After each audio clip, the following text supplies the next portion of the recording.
Welcome, everyone, to San Antonio by Night Blood Gambit, a new chronicle set in the Alamo City. I am your storyteller, CoffeeCat, and with me are 5 of my lovely cast members: MoxxiPoxx, who will be playing Jacob, that fat guy 3, who will be playing Dante, VelocityArrow, who will be playing Ambush, AmberAmpersand, who will be playing Alysse, and Ravenstar, who will be playing Squatch. And so, let me tell you a story about San Antonio. The Alamo City and the center of Bexar County, and in recent decades, San Antonio has seen an influx of new blood, quickly becoming known as a haven city for anarchs, be they fleeing from their own personal hell or looking for new opportunity. As the city grows in population, both kind and kindred, so does the ever-present threat of the Second Inquisition. With military bases encased within the city limits, each and every anarch in the city must guard the masquerade, the only tradition worth its salt, and the only tradition enforced. Breaking the masquerade is grounds for instant termination of existence. Kyle A. Calhoun, descendant of Prince Marius Calhoun of Jackson, Mississippi, the would-be fledgling prince, campaigned to bring San Antonio anarchs to their knees 7 years ago.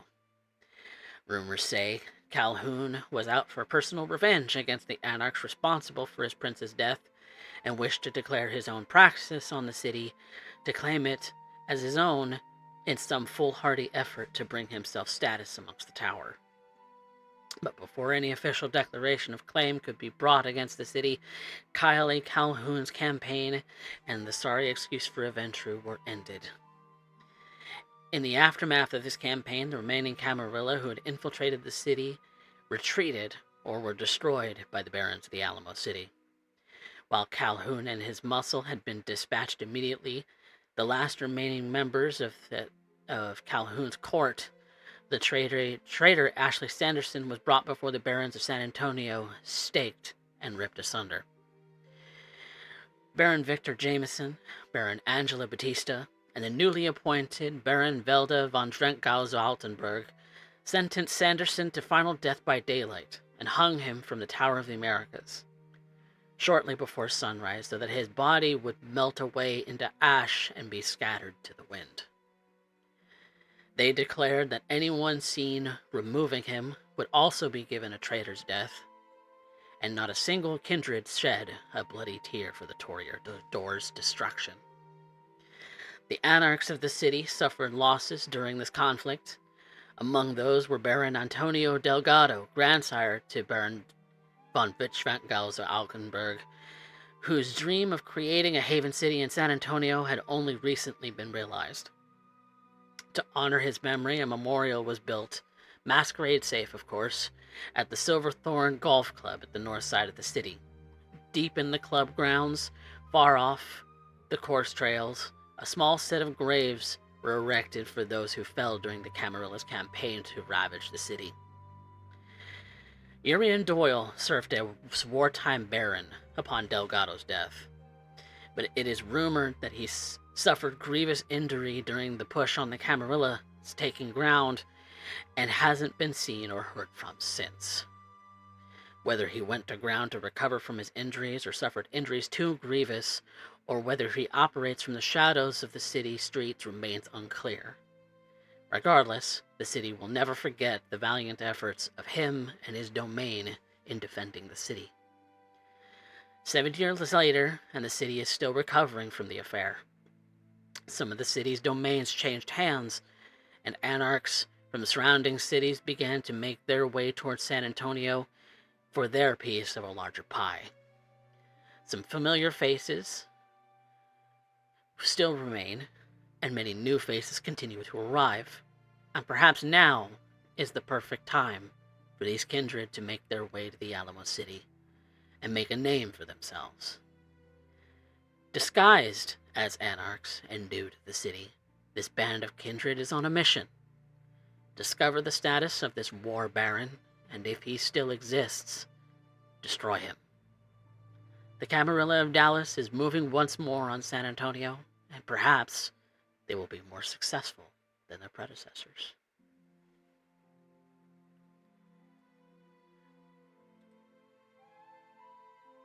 And so,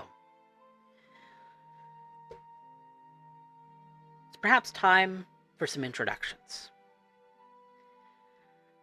Mox, why don't you tell us a little bit about Jacob and what he is aiming to be and do in San Antonio? It is a pleasure to meet you all. My name is Jacob Levit, and I, of course, hail from Dallas. I'm of Clan Ventru, although while I would usually give you the list of my predecessors, I'm trying to learn to be more anarch for the sake of the mission. I am here as perhaps a leash for our more chaotic members, and perhaps a brain in the operation. Either way, we will take San Antonio. And if there are any Calhouns or any Doyles left in the city, they will. One is a stain upon the Ventru name, and the other is a stain upon kindred, both of which must be purged.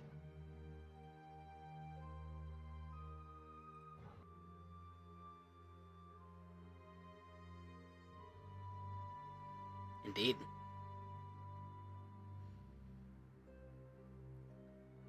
Dante,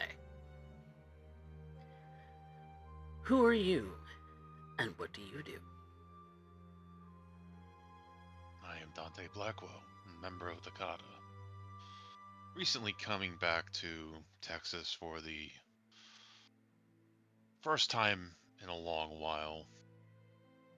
Our power base here decimated by anarch activity. I'm here to rebuild and reestablish what we lost. And that all begins with cutting out the cancer that is festering in this city. I just hope that the rest of this coterie is up to the task. Should be interesting, at least. Indeed. Let's move on to one of our haunts. Ambush. Yes, the name. They call me Ambush. I ain't the sharpest tool in the shed, but what I do is I bust heads. That's what I was sent here to do. The tower tells me they want people dead. I come in here, I kill people. That's just how I've always been. I may be the youngest of this bunch, but I ain't mean. I ain't wizened in my own ways, you know. You gotta know what bones to break and what faces to smash in to get results. And I ain't just your regular bruiser either. No, I got these silent steps. They ain't gonna ever see me coming. Every cog in this machine has a purpose, and mine is to get shit done. That's what I was sent here to do.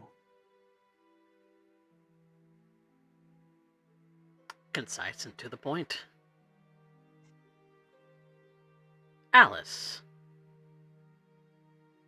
Perhaps the oddest member of this coterie. give us a little insight as to what a ministry is doing in the Camarilla. Well, howdy, y'all. You know me. I'm Alysse Drew, lead singer of Ephemerance. You or kids probably listen to my band. Coming up on the early aughts. Anyway, times have changed and we've all grown up. Well, we've all ended up where we ended up. My maker sent me here to out these fine people. Well, I aim to do just that when I'm out spreading the word of Set, Red One, he who supports the sky for all the gods, of course.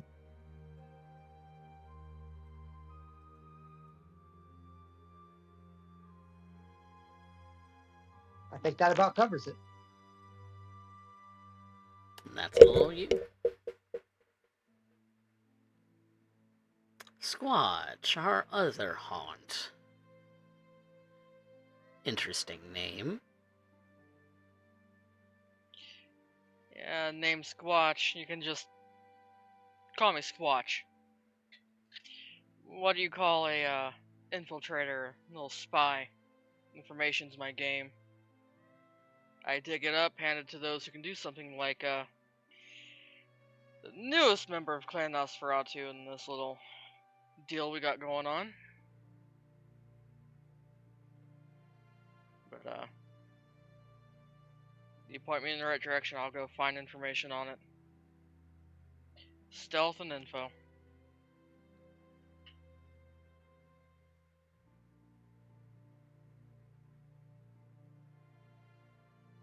You all have collected together in a section of the West Lakes domain that you've kind of cropped out for yourselves. You've perused the city, you've made your ways to some of the famous landmarks, maybe even to some of the more interesting places. Maybe even have set up haven in various little outcroppings here and there, trying to find your own little way in this anarch world. But after a bit of coordinating, reconnecting, a couple of weeks of having met each other one-on-one, it's finally time to collect together for the first time in years for some of you. For all of you.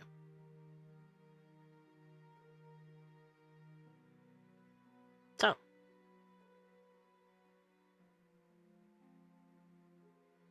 what do you want to say to one another?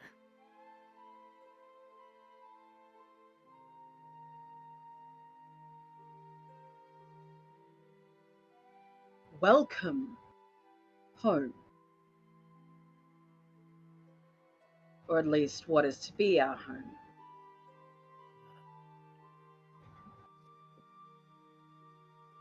We've all been faring well, I assume.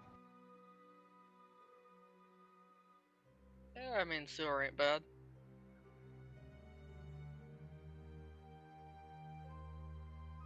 Amber shrugs. Scowl, maybe, sort of look on his face as he sort of takes in the building, and he's like, "Hey, fucking Dallas, I'll tell you that."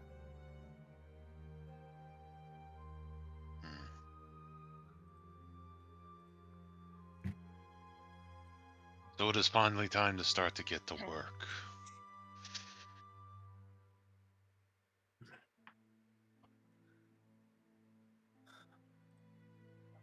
It is likely more a case of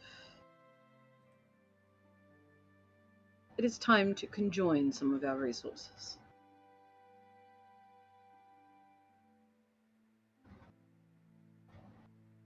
Where are we at?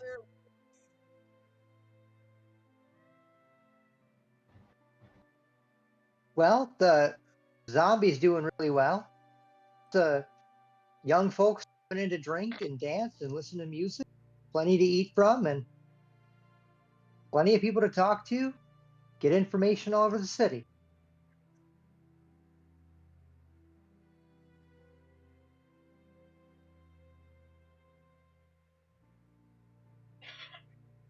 I've established my ties in with the local cops, some of the criminal underground.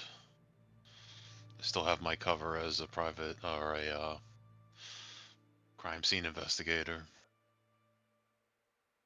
Nah. Done a lot of research on the local spiritual side of the wildlife. You have to give me an update on that one. A few things I need to check out. Oh, that sounds way better than mine. Work before play. I thought y'all were taught that. Come on now. I have similar sort of connections as our dark and brooding friend here. I know I got me some contacts in the underground, and my old lady, she's got some work with the police. I handle the fun, she handles the talking. Plain, simple, easy.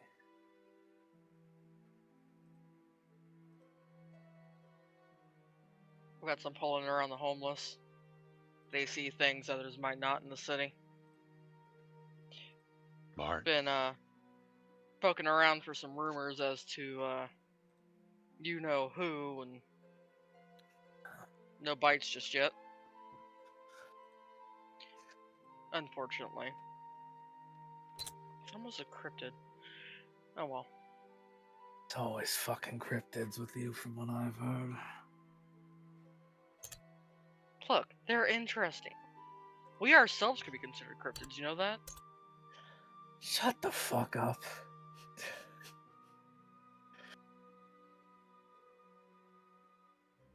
I think I want to You're not hear a little wrong. more about this. Jesus. Well, go on, Squatch. Tell us. What, about us being cryptids? I mean, we are fucking dead. I mean, look at me and Are we Ambush. allowed to say that? No, you're not allowed to fucking say. Jesus fucking Christ. I'm Look, supposed to be the no one else is one. here. It's us. We're fine. For now. Also, look at the two of us. We're Nosferatu. We're fucking deformed. You know this. Hell, the two of us could be cryptids. Yeah, but I'm I pretty don't sure that by hide now. mine. I'm pretty sure by now I could be considered one myself with the way I've been lurking around. Yeah, you was some like Bigfoot's boyfriend or something, yeah? Bigfoot's not around here. Gotta go a little bit up north. Alright, whatever. Not hairy enough either. See, Kind of she lacking gets it. in that She department. gets it. Like a naked Yeah. mole Sasquatch.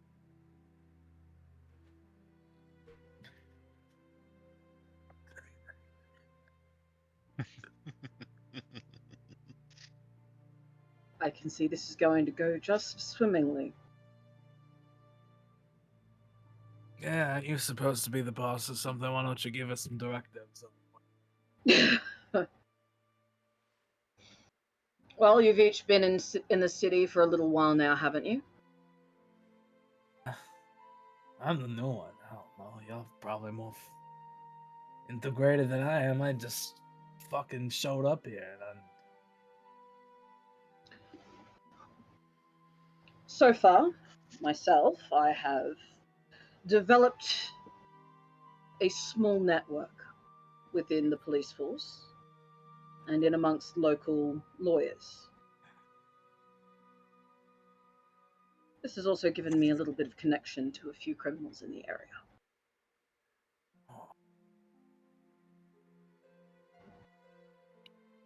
So far, I have a question, Coffee. Hmm. Would I know if the kindred in the area have been reasonably quiet on the mortal front?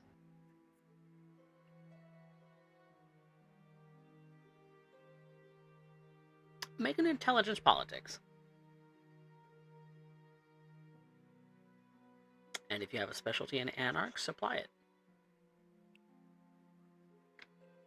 No, but I have a specialty in diplomacy, which I don't think this counts. So intelligence politics? Right. No modifiers? Nope. Okay.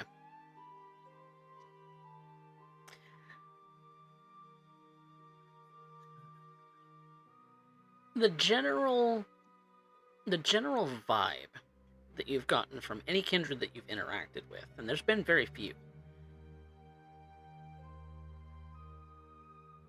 has been to keep things quiet. Both on a kindred interaction front and on a mortal front. You've maybe had a run-in here and there with a couple of others who maybe have their fingers in the same pies as you do with lawyers and police contacts and even criminals, who are willing to leave you be if you'll leave them be. Kind of have staked out a little bit of, this is your boundary, this is our boundary, we're allowing you to step in. You're still new to the city. Obviously, those who have had their fingers in these pies for longer are going to find you to be competition. So they don't want to rock the boat, but they also don't want you thinking you can just walk all over them either.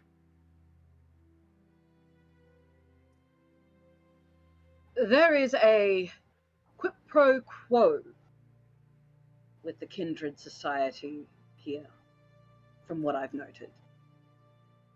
Almost, you keep to yourselves, we keep to ourselves sort of deal. That is not necessarily openly discussed, but more implied. On the mortal front, the local populace seems to be keeping rather quiet, so at the very least the masquerade is not a concern at this point.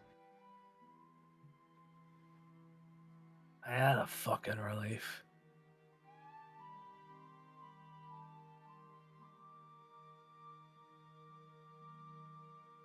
As for me this evening, I was considering taking a visit to some of my new associates, and perhaps to our own kind around the area.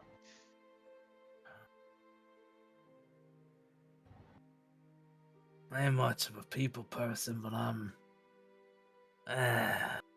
whispers are coming around that there's some big fucking guy for hire, bust people's heads in. So, say a respectable citizen like yourself needs some, protection, let's say.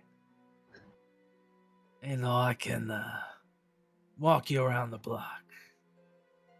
Except I'll be the dog, you're the owner, let's be real. Kinky. I hate everything that comes out of your mouth, alright? Sorry, babe. Ain't nothing to be sorry about. No.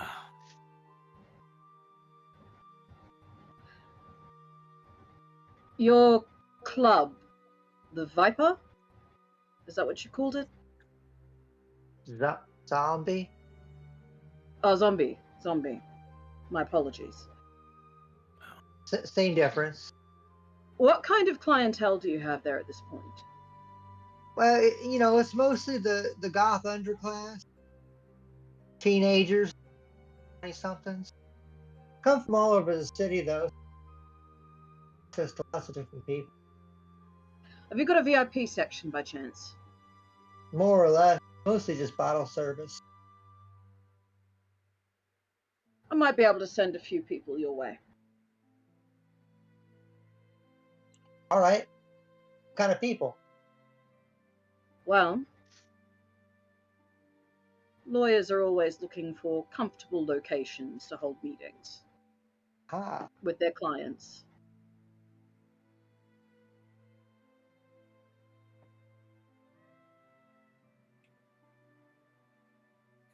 Sometimes locations where they might not necessarily be noticed.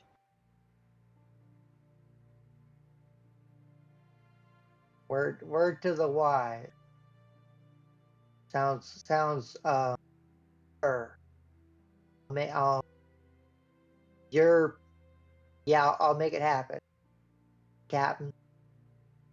It just keeps getting worse and worse. All right, all right. It's just simply an offer of clientele, nothing more.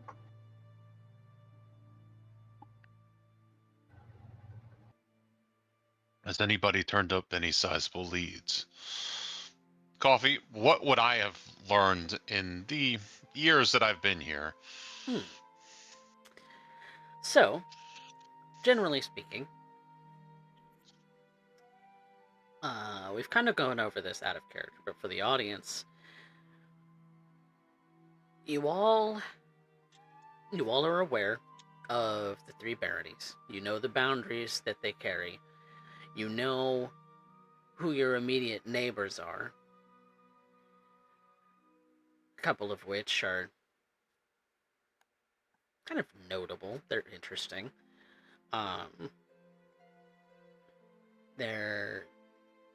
Is there something specific you're looking to find out?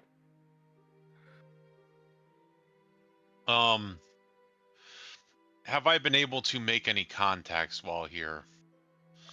Anywhere, people that I can go and basically work my way up the food chain, trying to figure out who's running what. Okay. In what sense? Are we talking criminal, kindred, mortal, police? Probably criminal and kindred, given, what I mostly deal with. Okay. So,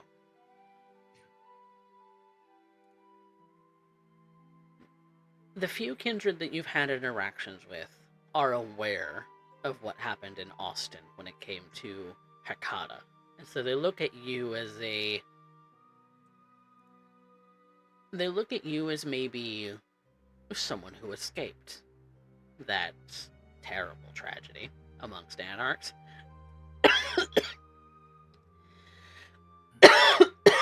But amongst others who generally regard you, to them, you're an outsider. To them, the Hakata base is in Austin itself, even though that base is in shambles. It has been for a couple of years. As far as the criminal world, you're vaguely aware of the in and outs of the city when it comes to what can be supplied, what can be gained, what can be laundered, what can be obtained. So you have an idea of how that works, and you have even maybe a bit of an in with some people that you know, given that you are maybe not a made man amongst your brethren, but certainly working towards it. And so, primarily, your lines of contact in the criminal world go through them.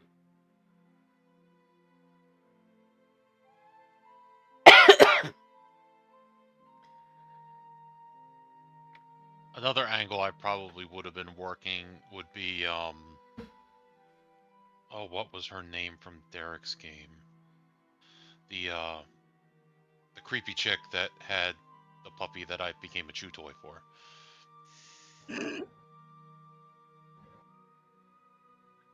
One, you stabbed her to death.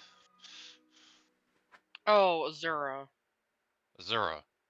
Oh, I would probably be offering my services like her to people that had spiritual problems in the city okay. to try to develop contacts as well. Yeah. And so, San Antonio, as a battleground city, has had its fair share of ghostly problems, spiritual matters, things to be taken care of in that sort of sense. And so you've gotten to know a couple of your clients in the kindred world who have had requests of removing some problematic little fragments or even bits of ghosts. From your experience in the city, most of that you find is bits and pieces. So old that they no longer have any sort of substance, that all they are is memory. But you have... Nothing usable, but things that I can move and dispose of. Yeah, given your expertise in these things.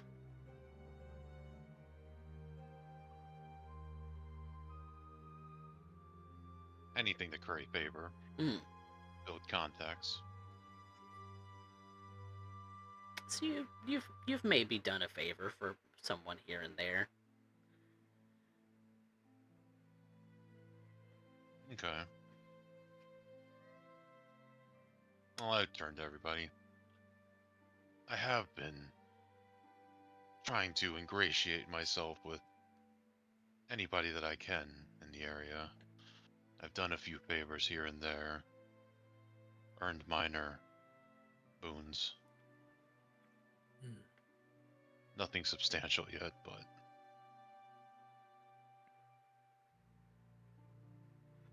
if you hear of anybody that has need of my particular services, let me know. But don't let an anarch ever hear you call it a boon.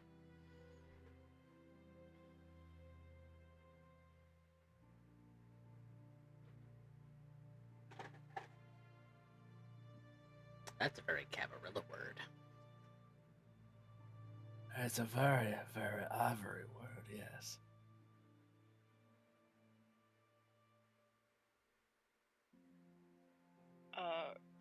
Coffee, in my time here, will I have been able to find out who, aside from the Barons and obviously Urian and Calhoun, who are the power players in the city? Those who have power in the city. That would be another intelligence politics from you.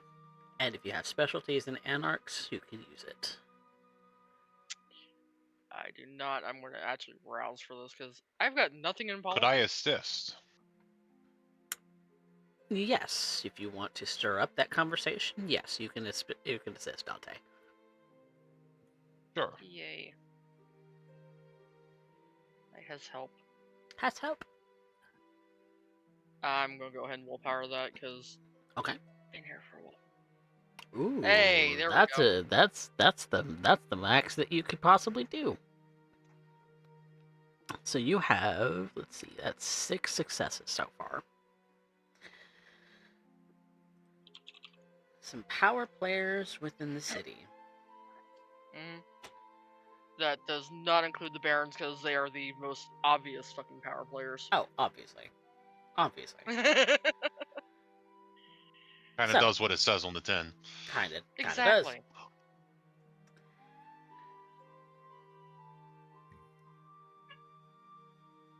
A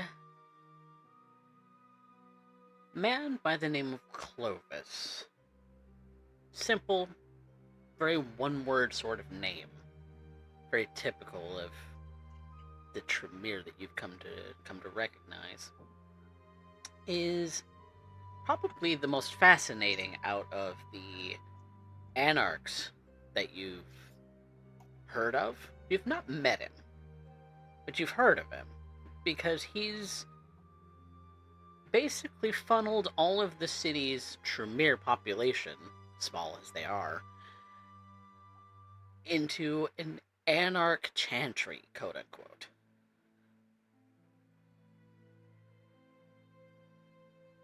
Whatever an anarch chantry is, that's kind of the label that is being tossed around as far as what's being used to describe it.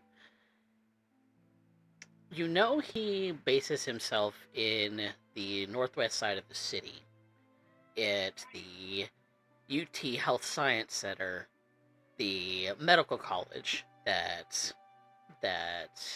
runs in that area.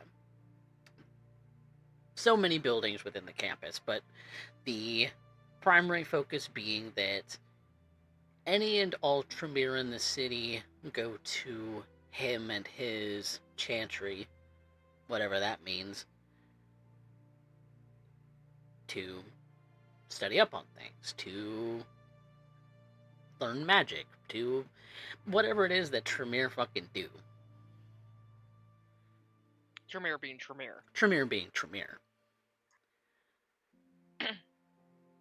But you know that the Tremere population is relatively small. You know that there's maybe only 2 or 3 individuals, maybe at most. So to call it a chantry is kind of throwing around big words for the sake of it. As far as you know. Another bigger power player.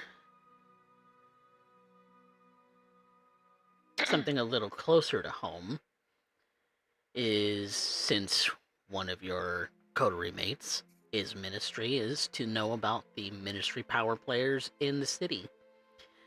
One of which, simply called Ava. Again, another one-word name.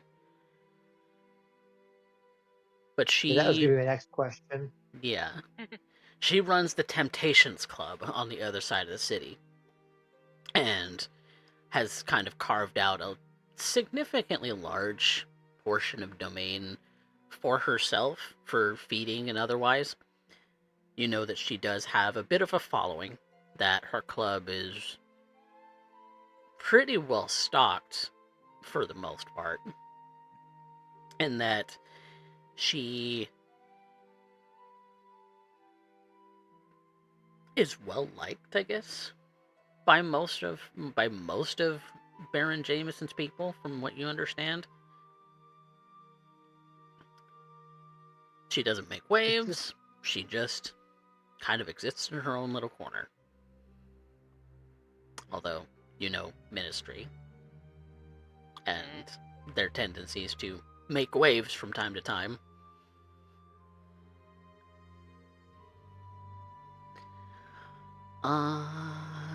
And This is like the only Ministry like hierarchy in the city. she's not the only Ministry member, but she's probably the most well known. Right. The other members are a little bit lesser known, probably a little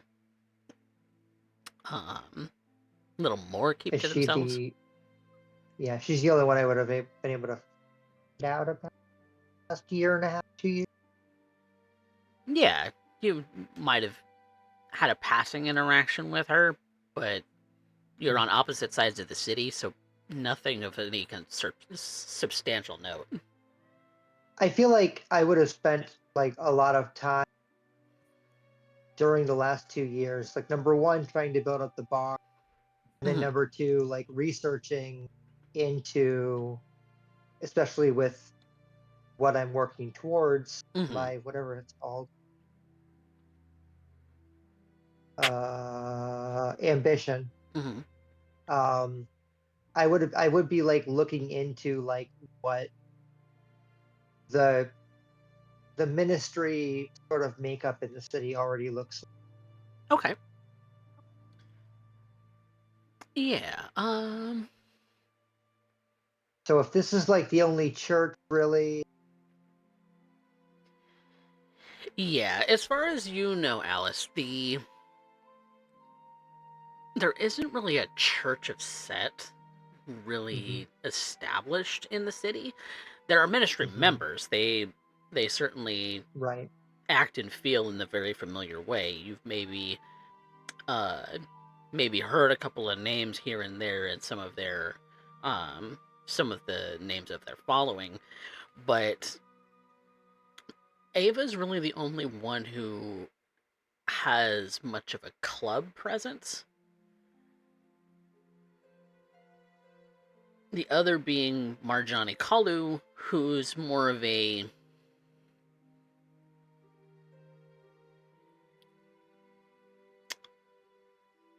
more someone who's a little less club goer, a little bit more like goes and interacts with people in other places. But no real church of Set per se. Each one of them has their own sort of following of people, though. Marjani, I would even say, is probably a little bit more of a gym attender and falls into like health influencer sort of category when it comes to her following. Okay.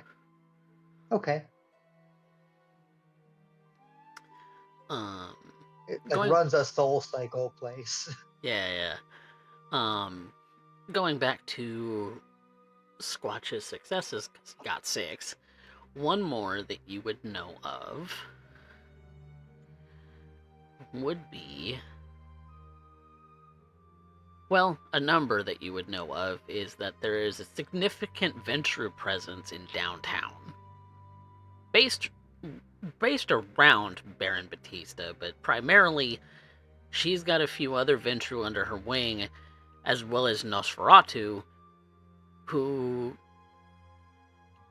really make up the tourism business in downtown. And while you may not know their name specifically, you do know that Baron Batista is probably the one who has the closest collection of people in her own business. So, Baron Batista, you would know, bases everything out of the Tower of the Americas. Now, recently, within the last decade or so, the restaurant at the top of the tower went from a sort of ritzy and expensive sort of shirt and tie sort of establishment to a little bit more family friendly in the last decade or so. And so business has changed recently, but she still conducts a lot of her meetings out of the tower and meets in the restaurant there.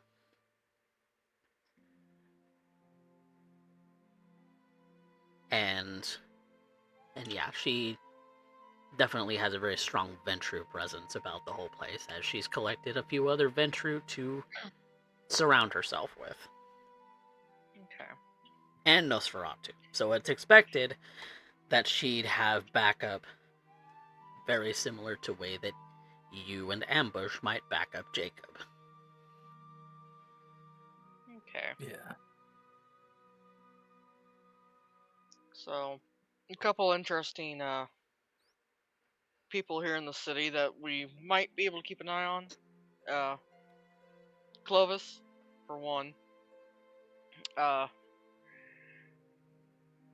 Little Tremere himself decided to start up his own chantry, I guess. I don't know what the fuck the Anarchs would call it, but that's the room that's been going around. Sorry, I've got audio playing somewhere, and I have no idea where it's at. Oh. No, like, it's... Something else that you would have noted, Squatch, is that you would remember that the War Baron is said to have been Tremere. Okay. Okay, thank you. I don't know why that... Sorry, that just threw me off the audio. Like, I have no idea where it came from. Yeah. Like, Because I have, like, everything that could play audio muted by the tab. So it had to come from something that normally doesn't. Anyway. So, apparently, rumor has it he started his own chantry, and I guess because anarchs don't have their own phrase for it, they've just been tossing that one around. Supposedly, one of the ones we're looking for was said to be Tremere himself, so that might be a place to check out in around the medical college. At least for that. Though granted, the Tremere population in the city is small, so thank the gods for that one. Alice, you may be interested in this one. There's another Setite in the city. Other side of the city has her own club called the Temptations. Usually keeps to herself and doesn't really stir up too much trouble, but I figure that's just a ticking time bomb at this rate.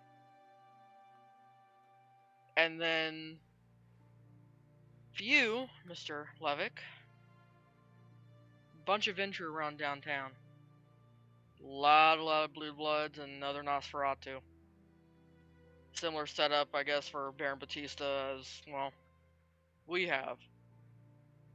You, the Venture, me and Ember, the Nosferatu backing you.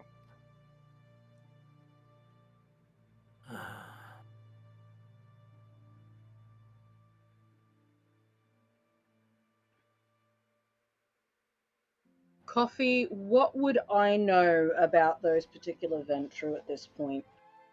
Okay. This is one of those things where I really don't want to meta. Right. Based on your previous politics role, because I'm gonna base it off of that. Yep. You.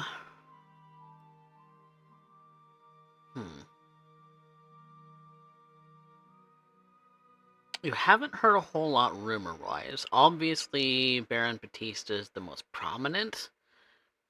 But as far as other names thrown around, you've heard the name Baines tossed around a little bit, but primarily in the form of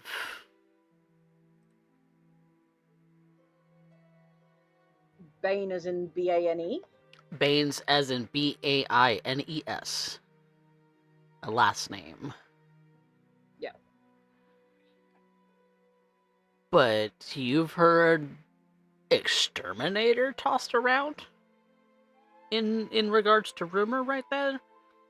But you haven't seen anything of you have never seen this woman. You understand she's a woman. But you've never seen her.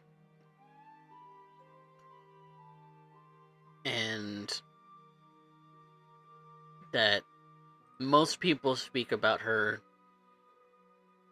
in terrified terms. But that's really all that you would know. Yes, I've heard some things about the Venture, not all that much. Baron Batista, obviously, and the name Baines, and also a woman named Exterminator? Beyond that, though, I haven't heard much else. That's a fucking name right there, Exterminator. Well, when it is spoken in whispers of terror. Ah. Perhaps one of your kind. I was about to say the same thing. That's a bloody name right there. Be worth digging into. Certainly. Yeah. Especially if she is one of us.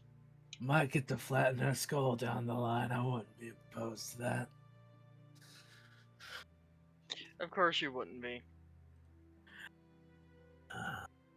Don't worry, I'm sure there's going to be a moment where we can let you off your leash.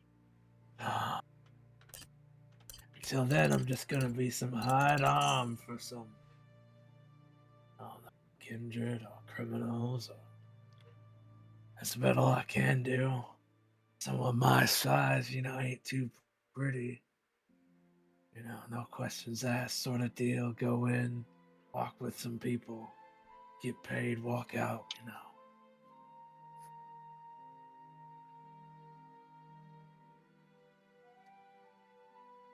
Well, you can go right on with that, dude. Another thing All I got. Sorry, go on. Go ahead. No, you go ahead. You're good. I was just going to say that another thing that you all know of, you've been made aware of an anarch, Elysium. In the Camarilla, Elysium is often a place that all kindred can come, speak their mind, be at peace, and leave knowing that they will not be ambushed or destroyed on the way out. In fact, in the Camarilla, guaranteed safety in and out of and within. The only caveat would be that powers are prohibited in Elysium. In Dallas, there is a continuous Elysium. There is always someone present, always kindred talking and trading boons and conversing about this, that, rumors, whatnot, what have you. You've all been, maybe a couple of times. In San Antonio, however, this Elysium is one that is more called. One that is usually a gathering of all three barons coming together with some of their constituents to discuss an issue that they all need to tackle. It was most recently, most prominently called when your predecessors had made their way into the city. Calhoun Just as a question. Do this Elysium is held at, or any sort of location of that matter? It is publicly known, yes. Just gonna take a note of that for later. Gonna put that in the scrapbook real quick. All right.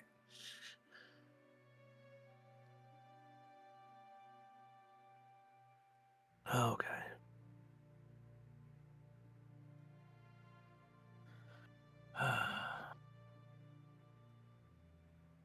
I need to really stop thinking ahead to this whole thing. I need to think of the now.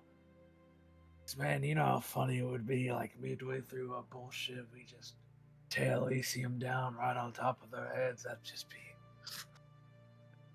Fuck, I don't have any lips anymore. God damn it. Alright, never mind. That is not our primary goal. No, but... If I remember correctly. No, but,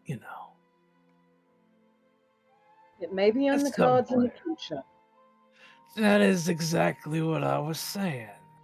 I even admitted myself before I stated such, and I need to think in the now, not in the future. I'm self-aware, at least. At least he admits it.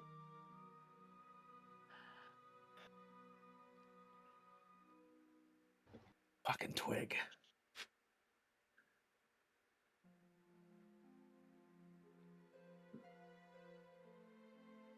So, are there any other updates that need to be provided? My work really ain't getting me nothing so far. I need to check in with my old lady, see what she's got going on, but as of right now, I ain't got nothing. Yes. I have nothing new, no leads to sink my teeth into.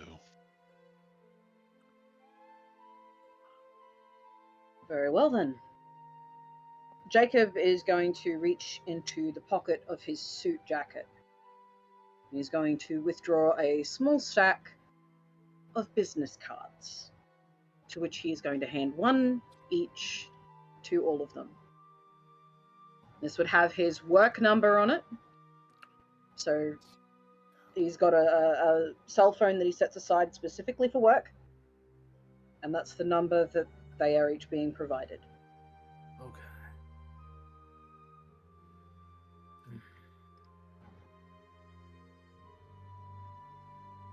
Use this if you have to.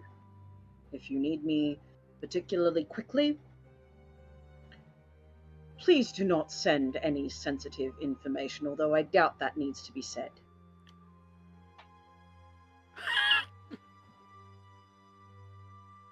Invest in burner phones. Gotcha. Okay. Alice sends you a text with a heart emoji that says Alice Drew. Sorry, what was that? That says Alice Drew, thanks for the connect. See you soon. Heart emoji. Pulls the phone out, looks at it, tucks it back in his pocket.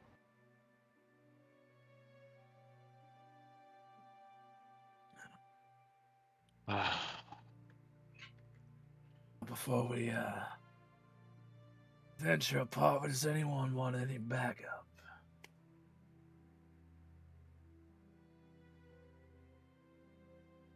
I intend on going and meeting with a few of my human workmates. And then I intend on going and speaking with our local neighbors to see if they need assistance with anything. I see. Okay, so hide for your friends. Not so for you. Okay.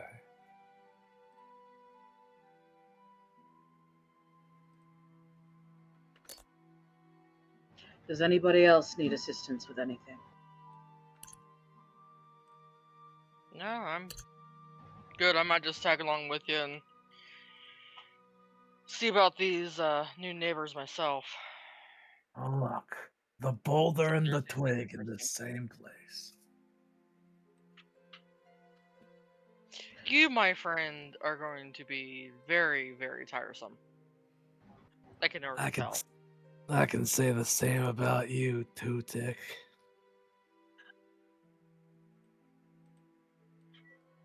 See, the thing is, I know how to wear you down. I'm not afraid to start. Just dismisses him with a hand.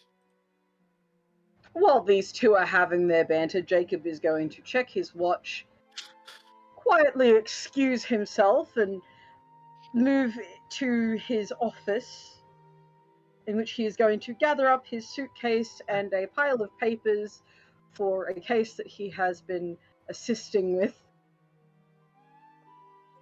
and get ready to leave. Because he's not dealing with that right now.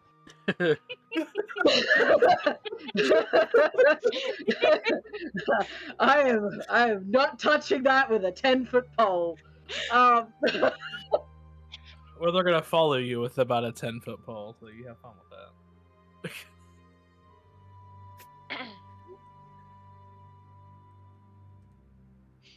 As Jacob's coming out, Dante's going to look at him. So, would you want company, or do you have anything that needs to be looked into on the short term? At this point, we need something to go off of. Beyond that, I'm not too sure. Right now, we all seem to be running into dead ends. So the intent is to perhaps find some kind of lead, so that we're not all sitting here twiddling our thumbs.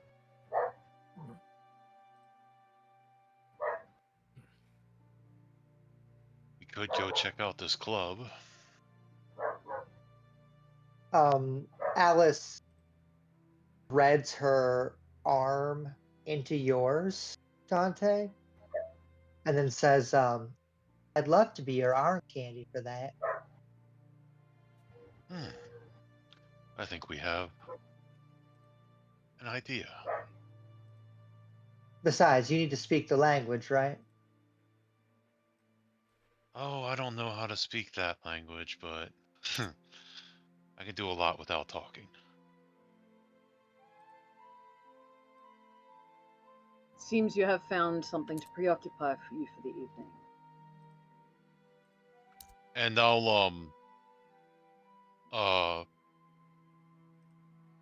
I'm going to take out my burner phone that I have and pull up my information and show it to Jacob so he can take down his number in case he needs to get in contact with us. He enters it, but he doesn't save it under anything particular. Just makes note of who it belongs to. All right, shall we? Mr. Blackwell and Miss Drew, I wish you a wonderful and fulfilling evening. Oh, it's going to be fulfilling one way or another, darling.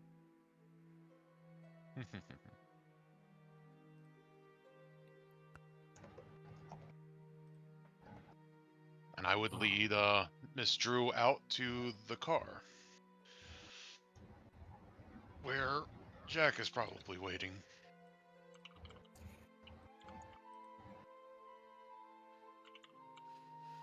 Alright. So it looks like we have some plans for our coterie.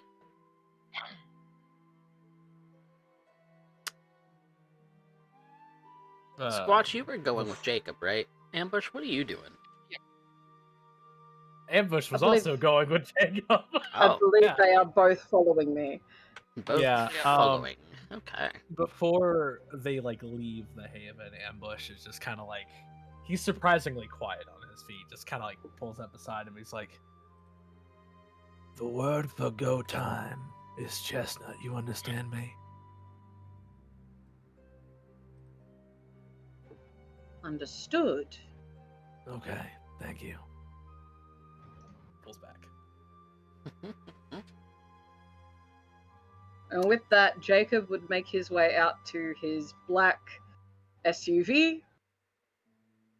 Nice, neat, polished.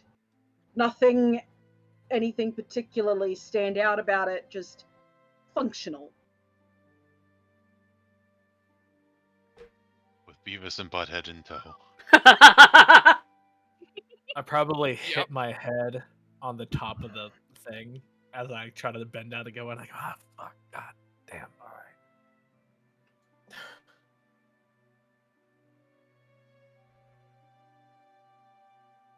right. This is going to be an interesting time. I can already see it now. Hey, you don't have to worry about me.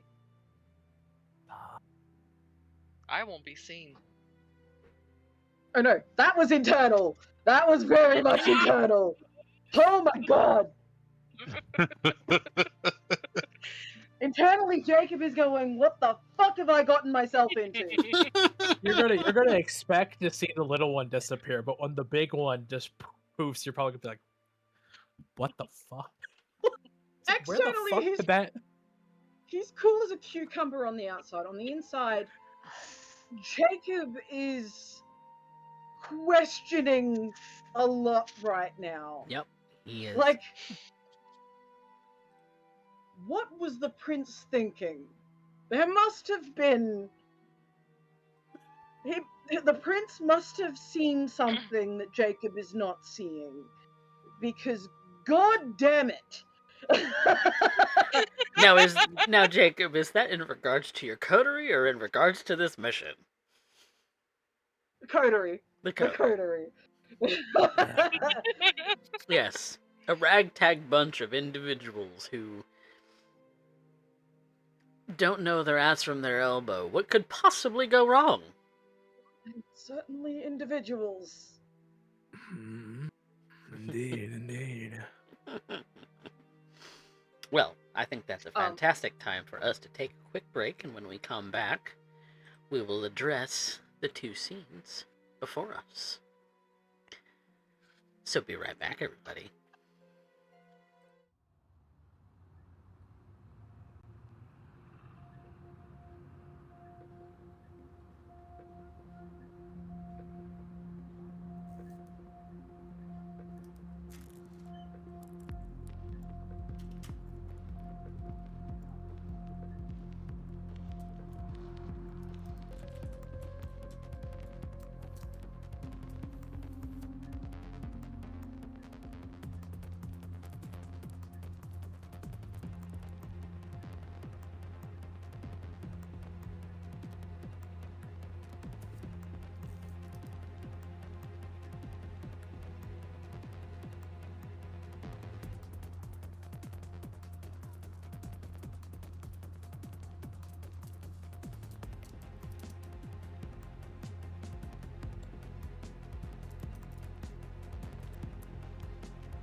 This is just me reactioning, so.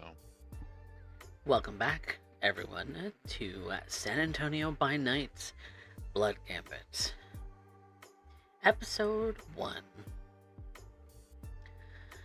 The coterie has split in two. One group is going to go and visit neighbors, as well as maybe tie up some connections that Jacob may be able to give them some insight on, our Nosferatu following our venture.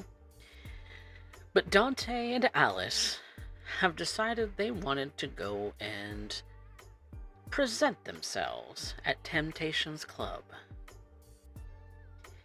Temptations nightclub is probably one of the most prolific of strip clubs in the San Antonio area. Dancers of all shapes, stripes, and sizes to fit every person's fancy.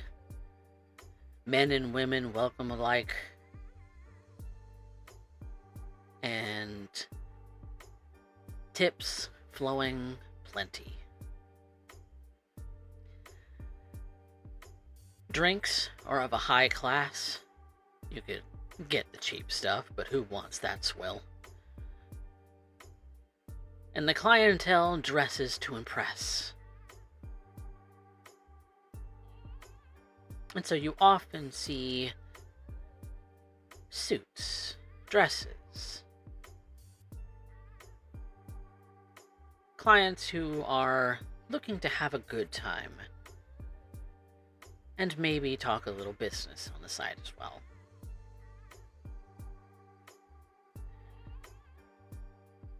So, Alysse and Dante, upon approaching the bouncer, the line is certainly long, but you've managed to garner your way up into the front. Describe your classy style that you're donning tonight.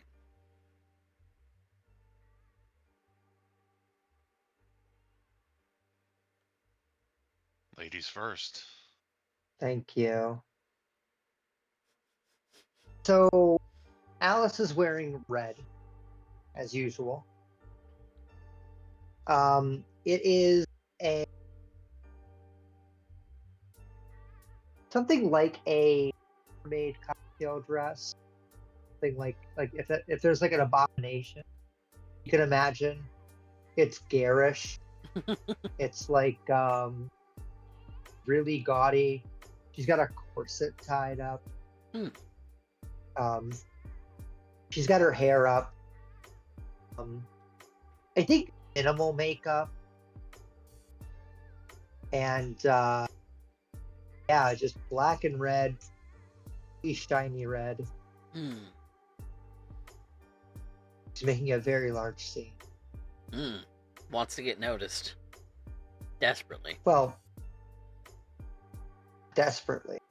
She just is noticeable. She is who she is. It's true. It's very true. What about you, Dante? Dante's in a simple black suit pants, black shirt, gray vest, with a really dark blood red tie, and a very expensive leather jacket over top of it. Hmm. Definitely some classy looking individuals. You pay the cover charge. And because it's dark out and no one's the wiser, your pale complexions kind of melt into everyone else's as you stroll into the low-lit bar with red and blue lights, just sort of comfortably dim, Alice. Very comfortable dim. The kind of dim that makes you feel a little at home. Maybe your own haven is kept with such low lights. Maybe you don't turn the lights on your haven at all.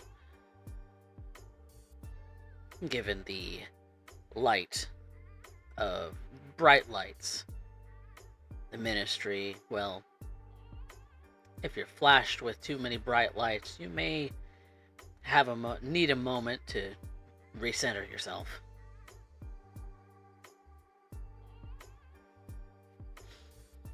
And so, walking into the club, the scene is set before you. There's plenty of people around the dance stage. There's plenty of people at the tables. There's plenty of people at the bars. There's several servers that are tending to drinks. All of the servers are well dressed as well, with a sort of iconic sort of white shirt underneath their own suit jackets to indicate that, yes, they are meant to be seen in this low light.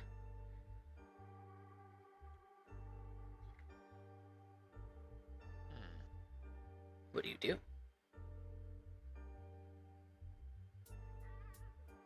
Probably scan the room, look for a place that's open that we can sit and watch people for a while, order drinks, get the lay of the land. Okay. Are you looking to sit at a table at the dance floor, at the end of the dance sort of circle? Are you looking to sit at the bar? Kind of have your pick a little bit. Probably towards the bar. Towards the bar? But at a table or more at people the bar? are at the bar. At the bar. Because that's where more people are probably talking. Plenty of people back and forth. Some people sitting at the bar. Yeah, everybody else, sitting at the other places are going to be a little more preoccupied with activities and visual entertainment. Oh, of course. But I'd go up and order us both a drink. What would you have?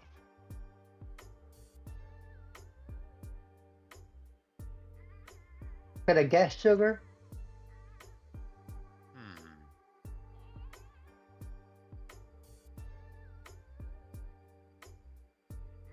He would go up and get the classic then.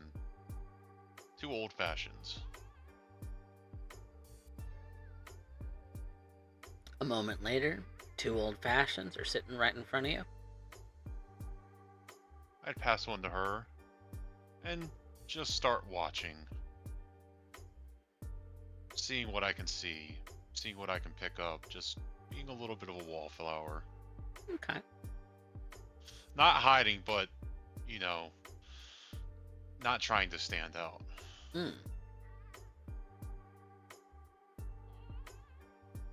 Well, if people are looking, they'll see me, but... Yeah. The scene has been described before you, so if there's anything that you're looking for in particular, maybe Alice, if you're looking for something.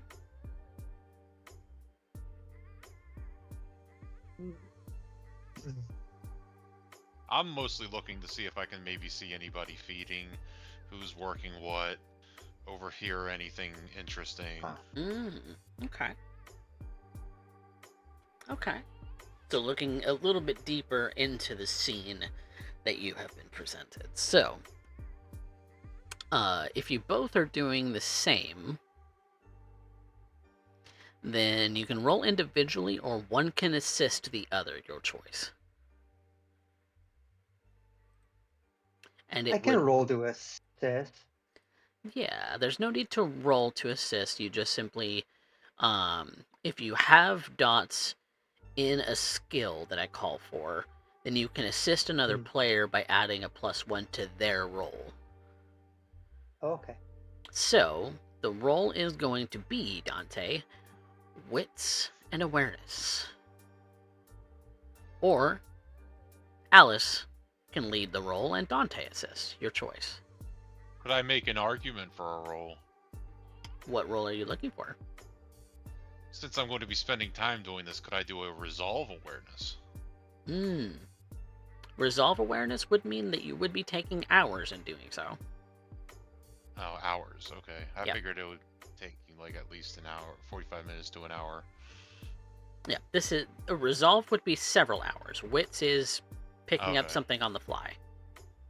Well, Alright. I've got an idea that might work better for wits for me. Mm-hmm. I'm thinking that the place to look for feeding might be in the private dance area. So why don't I roll wits with your help on awareness? Because I've got high wits and low awareness. Yeah. Yeah, I've got a total of 4 dice. How many do you have? A total of 4 dice. Okay. Well, it's up to you. So either one of you How do would you be wanna rolling flavor it? 5, depending who wants to lead. So why don't we use my wit in the sense of saving time? Okay. So then- you're like, Yeah. sitting back looking around, and I'm gonna go take a look over by the VIP area. Okay. Okay. So then, Alysse, you're gonna roll wits awareness. You're gonna add, if you've used the Roll20 sheet before. I don't know if you have. There's a Not dice. for this game. Yeah. So you open up your sheet. Next to awareness, there is the dice button. You'll click that, and then you'll choose wits as your attribute. Okay. No, 0 modifiers, and you'll hit enter. You'll roll it that way. There we go. Okay. Oh, actually, it was going to be a 1 modifier, so let's roll an extra It was d10. gonna be a 1 modifier. Yeah. Gotcha. So you can roll a 1d10 from the dice. There we go. Okay. So that's that's 2 one successes. more. Yep. That's 2 2 success. Do you want to use any willpower to re-roll 2 of your failures?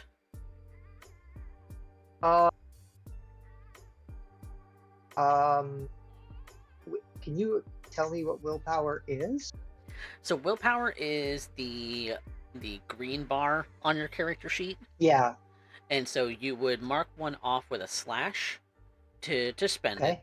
and then you can re-roll up to 3 dice. Since you have only 2 failures, I imagine you'd only run on roll 2. Sure. So I mark a willpower to a slash. I hit reroll. Yep, willpower re-roll, which is the WP Hmm. re-roll button. Yeah. How do I get willpower back? Willpower is regained at the in my games at the start of every new night with either your resolve or composure, whichever's higher. That will be the maximum willpower that you can recover naturally, or by fulfilling your desire from the session. Great. So I can change my reroll dice to the number that I need to reroll, which is 2. Yep. Mhm. And then you'll hit. Thank you. Yep. Ooh, that got you 2 successes. So that's a total of 4 with Dante's help. So, both of you kind of cruise in separate directions. Mhm. You kind of, Alysse, start perusing around the private dance areas while Dante kind of wallflowers at the bar a little bit. It's not that you're terribly far from one another, but the private dance areas are a little bit more have like they're square rooms with sofas and a dance table in the middle with a dancer and some clients in the booths, just, you know, enjoying their entertainment. And so in both of you kind of perusing for about half an hour, maybe an hour, you're looking specifically for evidence of feedings, or the possibility thereof. There's the occasion, Alysse, when you're kind of walking past the sort of beaded doorways of the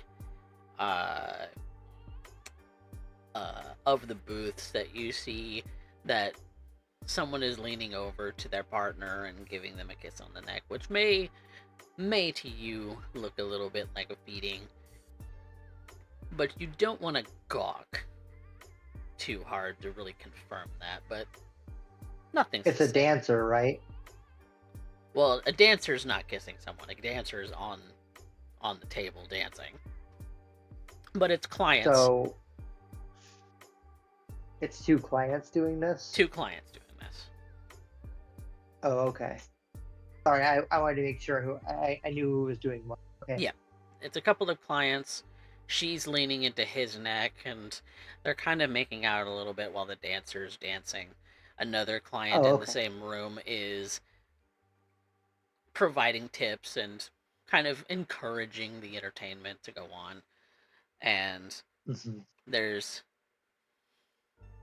some general enjoyment that you see that might be feeding, but you don't want to gawk. You don't want to be that guy who just stands in the hallway and watches a couple of people making out.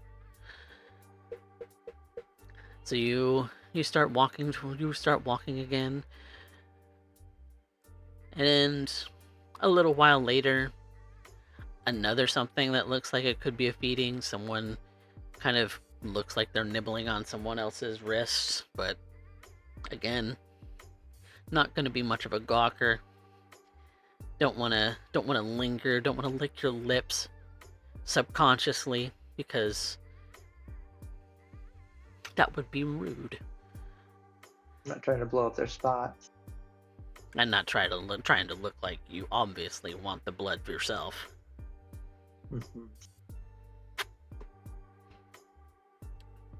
A couple of people, Dante, when you are standing at the bar, kind of look like they're getting very close in on each other to look very similarly.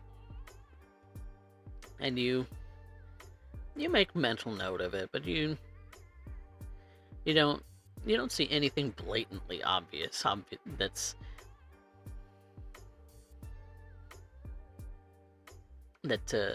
going on there. But there's plenty of enjoyment going on at this particular club. There's definitely a reason that people come to this place. It's alluring. It's engaging. People are having fun. People are having fun. And it's classy. It's classy in appearance, but it also feels almost illicit in a way, which is maybe a little alluring to yourself as well. It's an atmosphere you understand why people enjoy. Well, I would sit there and enjoy my drink and just be seeing what else I can pick up, and see if I can pick up what anybody's talking about, maybe. An interesting quirk about Dante is that he enjoys drink, isn't it? Very much. He likes his drink, but he can't really do it that often, so he supplements that with candy. You'll usually not see him without a lollipop or something in his mouth. Very strange. But But if that's the strangest thing about him, well, We all know that's not the case, but we'll leave that for another time. But you come back to one another, kind of share what you've observed, the temptation of it all, hence the name on the outside of the building, you suppose.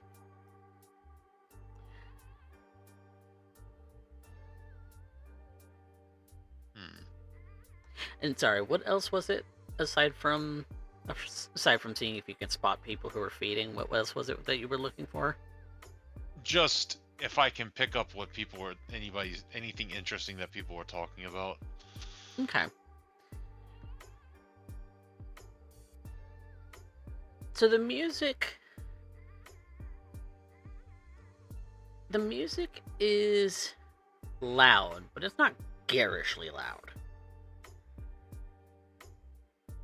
There's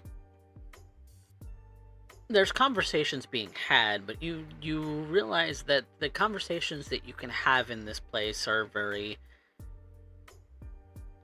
sort of normal voice tone. Maybe a little elevated, but not terribly so. You find that most conversation that you overhear in the bar, compared to other bars you maybe have been to in your existence, is you can actually hear people talking. Now, the bits and pieces that you pick up in conversation are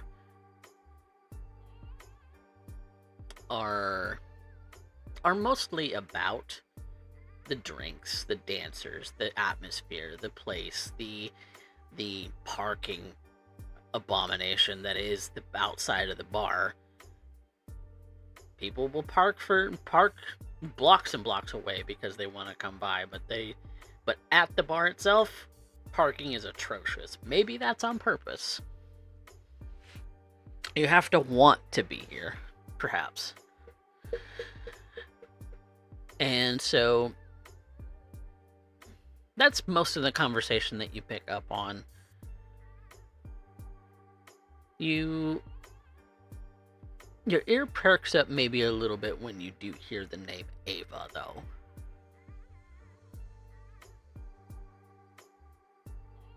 And it's a gentleman who's a little further down the bar who's maybe had a little too much to drink.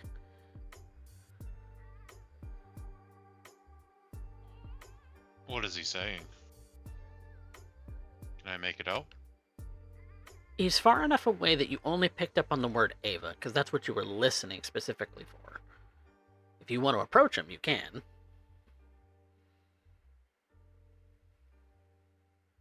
Sure. Does he look like he's probably a little toasted? Little toasted, couple drinks in. Is he empty at the moment?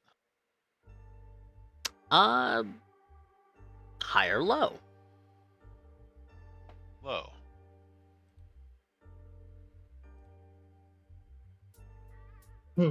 In fact, he really only has one sip left.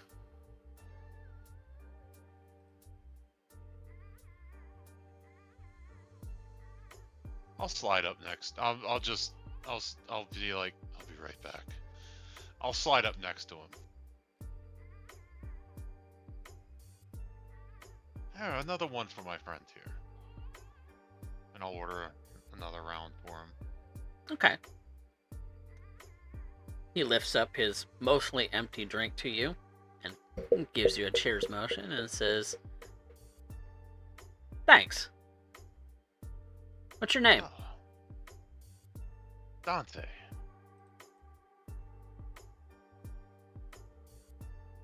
What's yours?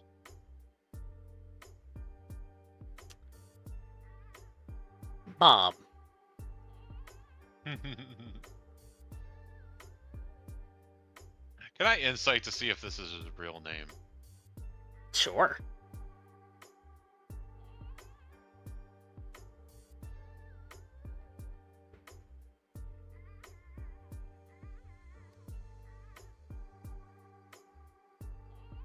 2 dice.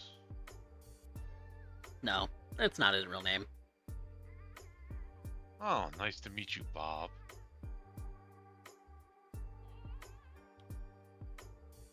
Can I help you? Oh, you just mentioned a name that sounded interesting.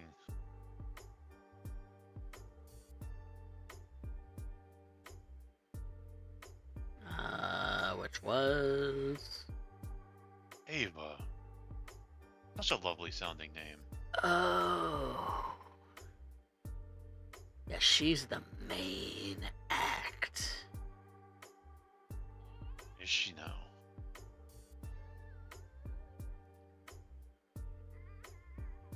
Pretty as the sun. The whole room just seems to light up when she's in the room.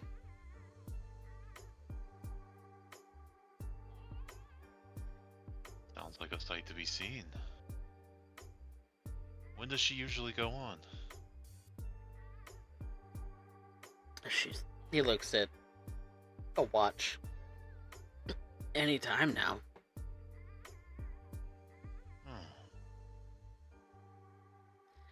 Thank you. She's not like I the think I'm gonna go- dancers, though. She's a gem with her voice. Oh, she sings.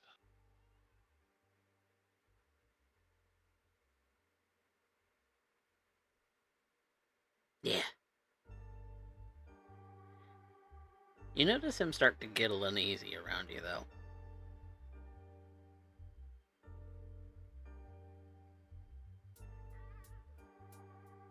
Really? Would I know Well, why? You do have a certain flaw, don't you? That only happens when I'm feeding. If I'm not mistaken. Obvious predator? Yeah. You look like a creep. Oh, I thought it was only when you were feeding. Nope, you give off vibes like you're a creep. Can I slide in and move this over? You can certainly slide into this conversation. I've been watching this, trying to get information from this. I'd like to slide in and switch this over. I say, oh, this is where you've gotten to. Yes. Oh, I see you've made a new friend. Sorry, he's been talking your ear off, darling. That's Oh, fine. he bought you a drink? Was this for me? Get me one too, would you? And I shoulder between them. Okay. I'll go ahead and order drinks. Okay.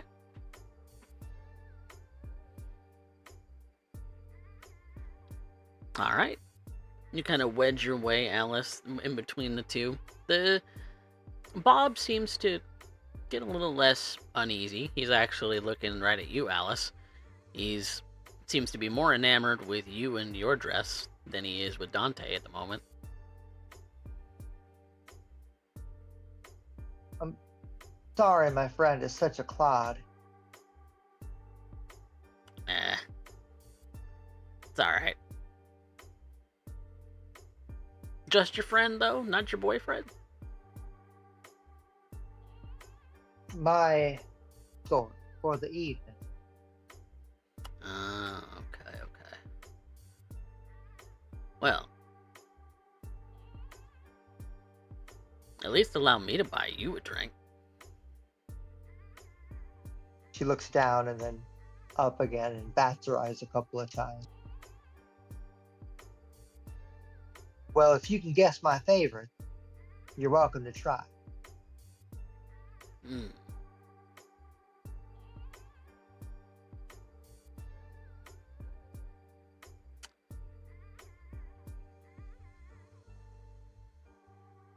Gin and tonic. You got it. Who knew? Is it You gin and got a tonic? real. Oh, He doesn't know that. you He's got a. too drunk. Exactly. Nobody knows.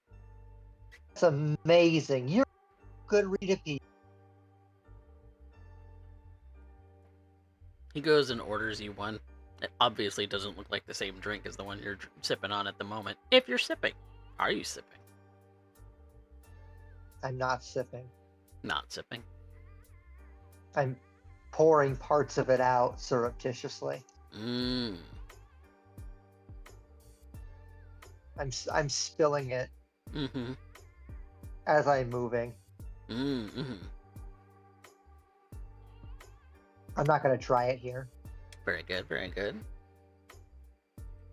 And it's Um, low enough light that it's pretty easy to get away with here. It's almost expected.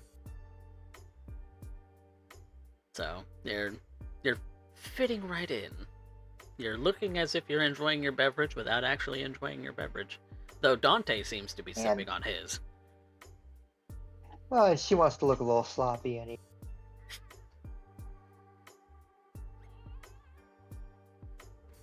And Bob will engage you in small talk and conversation and kind of get a little close to you, Alice. But as soon as you decide that you're bored with the conversation, you're more than welcome to move on, and he's gonna go back to sipping drinks. Oh, did he not have anything more to add? Well, aside from, like, showering you with compliments. Sure. Well, as long as I can divert the unearned attention away from Dante, then I'm happy. Yep, I definitely So yeah, get that. I'm gonna like swat him away and say, "You're so. I gotta go. I'll catch you after the act, okay?" Okay. Take Dante back to our corner. Hmm.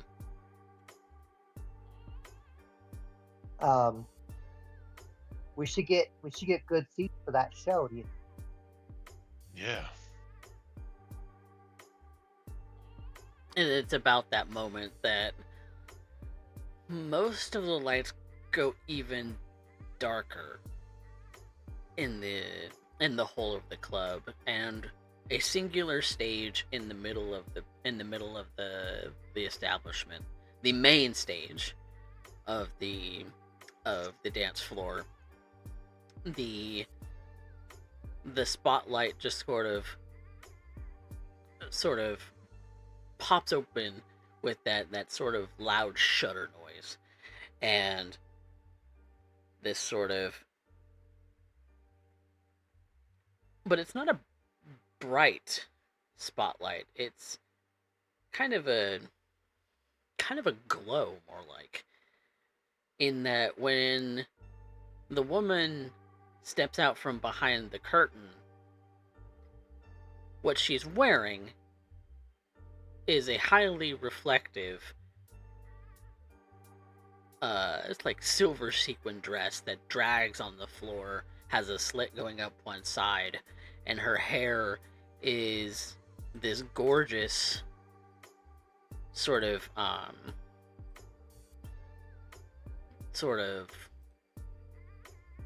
long chestnut brown curls, red lips, soft skin of like a caramel color, and she just comes out with this microphone and just starts singing this beautiful ballad that she also provocatively dances to, and is this beam in the midst of the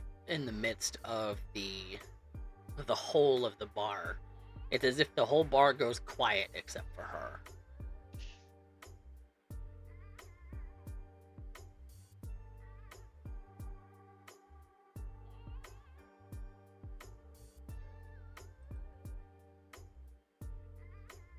And she performs her singing number, which lasts for only a few minutes before she disappears very sultrily back behind the curtain.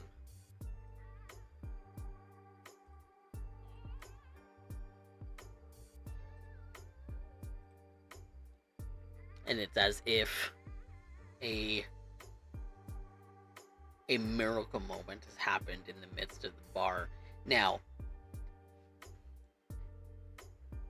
Alice, you might be familiar a little bit with the propensities for your own powers, but you could definitely tell she was using her. She was supernaturally drawing attention.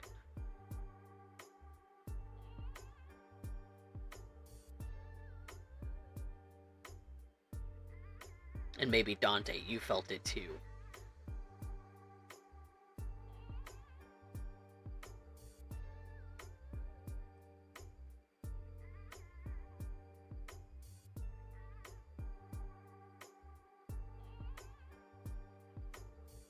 And now that she's disappeared, what do? I want to make a beeline for the dressing room. Okay. You're just going I'll follow. going straight for the dressing rooms? Yeah, obviously. Okay. You do get stopped by a member of security before entering into the hallway that leads to the dressing rooms. Sure.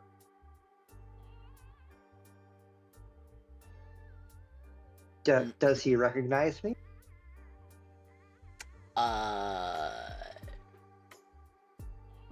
Is there a reason he would recognize you?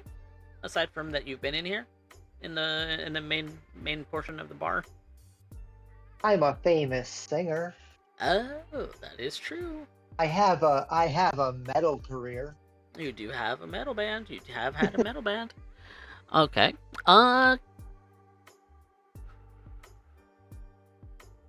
Just based off of your appearance, let's make this a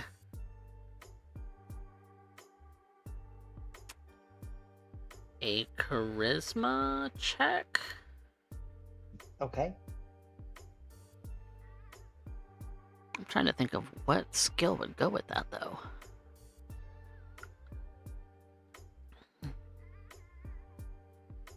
Because you're not really saying anything, so persuasion may not be it, but Say Performance? yeah, I think performance would work. Say performance. And then add your fame as additional modifier dice. Excellente. As well, can I add awe to this? If you want to pop awe, go ahead and pop awe. What does that do? Tell me about that. Gives you If I do bonus that. dice equal to your presence as a modifier. Are there like penalties to using powers? Not in this situation.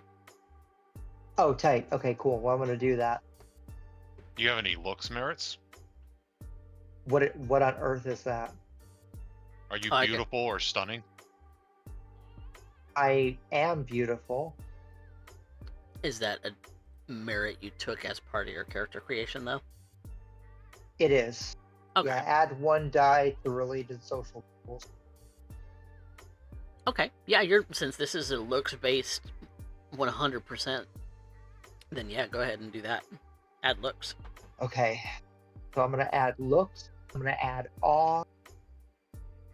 And I'm gonna roll performance with And your fame. charisma. And fame. And I'm gonna add fame. Thank you for fame. So that's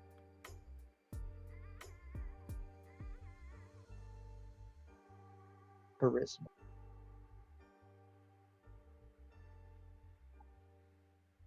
Oh, ooh, that is a huge dice pull, my friend.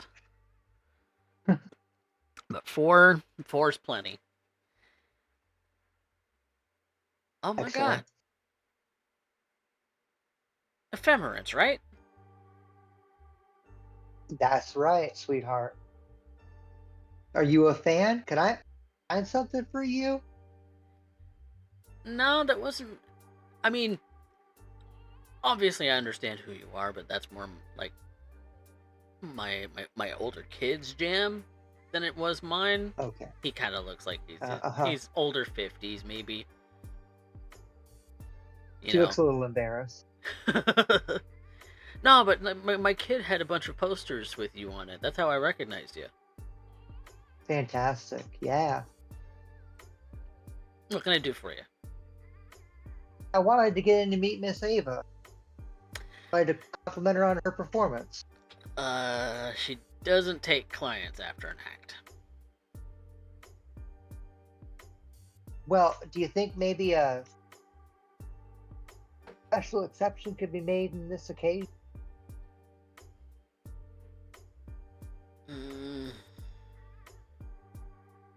I don't know. Usually she goes straight back to dealing with all sorts of managerial stuff, because obviously this place doesn't run itself. But she does come out every now and again for, you know, the act, the singing act, because obviously people come here to come see her, and so you understand if I can't allow you in, because So she is managing the place too. I wondered about. Thought that was. yeah, Nice. this is her place. That's a lot of work. Kind of her baby, yeah. Yeah. That's amazing.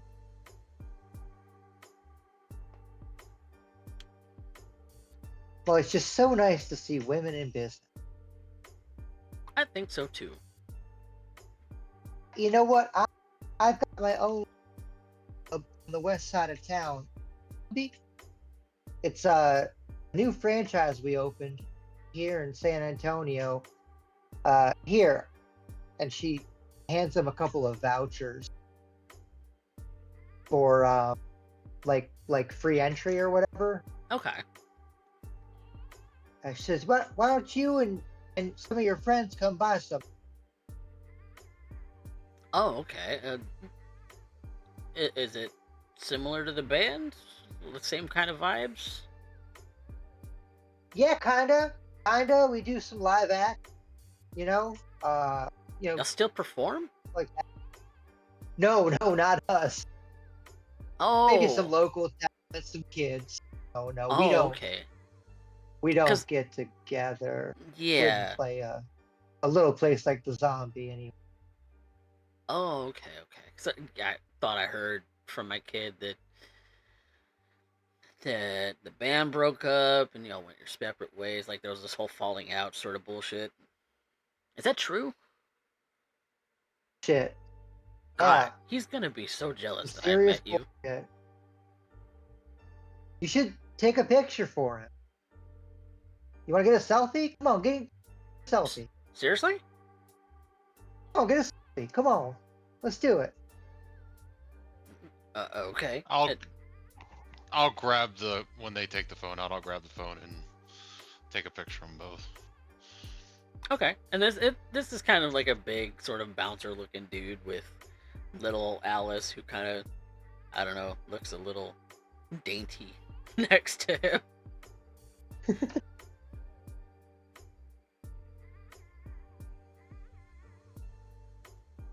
And then when you snap the photo, he takes the phone back. Damn. Lighting in here is such shit. Oh, yeah, too bad, but that picture will turn out fine. You just turn up the brightness on that. Modern photography is wonderful. You know what? I think I want to get one with the flash on it. Do you mind?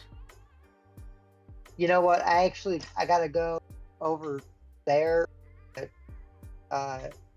Come on. Dante, you said you had a call or something. We gotta go deal with that. I'll let you get back to your work, all right? Yeah, alright. Shit, I can hardly make it out. He goes back to manning his post at the hallway.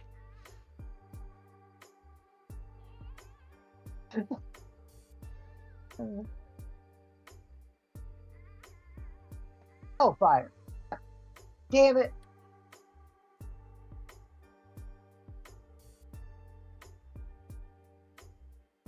that didn't work for a piss. Well, it is only the first night. There's always next time.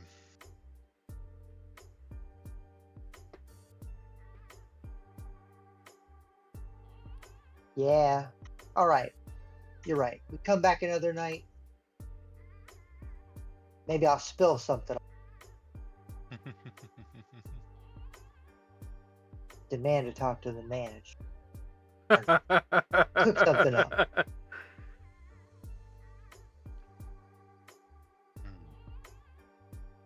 All right. You know, Give you've it been time. pleasant company. Coffee wants to end the scene though, so we'll talk about this later. No, keep going. Keep going.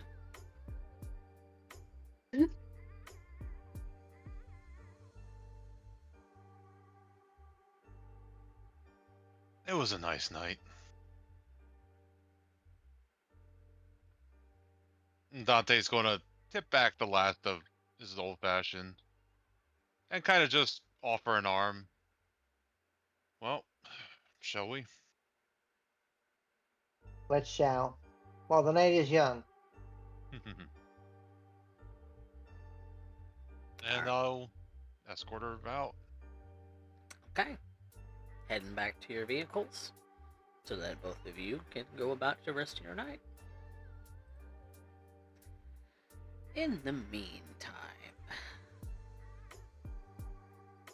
there is a certain set of individuals who went to the law firm office.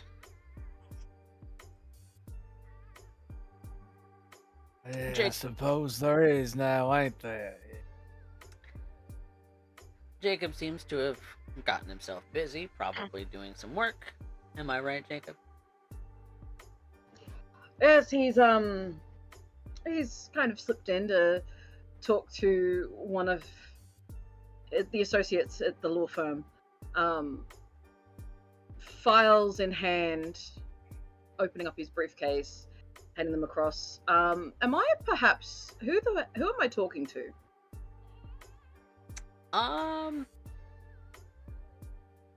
Probably the. What is your influence in law, or at least in your One at the moment. local law? Okay.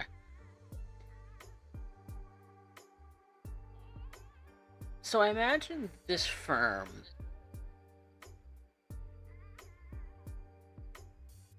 Well, tell me what you imagine about this firm. Is it a large firm that does a lot of corporate dealings where they're just kind of processing paperwork and that's really all that the law firm kind of does? Or are we talking about a law firm that practices a specific kind of law and is a little smaller, like a mon pa sort of a size? I would be thinking more along the lines of a criminal firm, one where they go through multiple cases in quick succession. Some of them can be quite high. Okay. So there's quite a bit of paperwork that needs to be done off to the side. Okay. And quite a lot Primarily to as sift prosecutors or defense attorneys? I would say likely prosecutors. Okay, so working primarily with the state to prosecute criminals. Yes, Okay. I would say. Okay. So you've got some state law partners who are kind of at the higher echelon of the business, where they're the ones presenting evidence in court, they're the ones defending evidence in court, they're the ones doing all of the day-to-day in courtroom stuff and likely spending hours and hours at the courtrooms. And so your job primarily is to go through their notes, evidence, transcripts, all of that sort of stuff to sort, compile, and give them something to present for like the following days or whatever.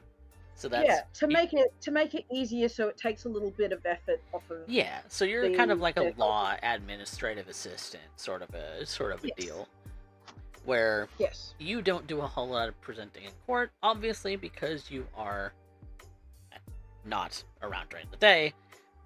You're kind of an overnight paperwork sorter as part of your Absolutely. quote-unquote day job.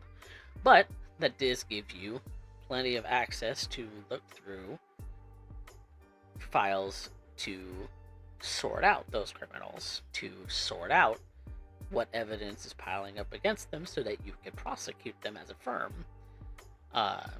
as part of the state's want to prosecute these criminals. Obviously, abiding by the letter of the law in doing so. Of course. That isn't to say that some of your own dealings and some of your own talks with the partners maybe have had a little bit of gray areas here and there. Let's just say. It often opens up some interesting avenues to be checked. Mm-hmm.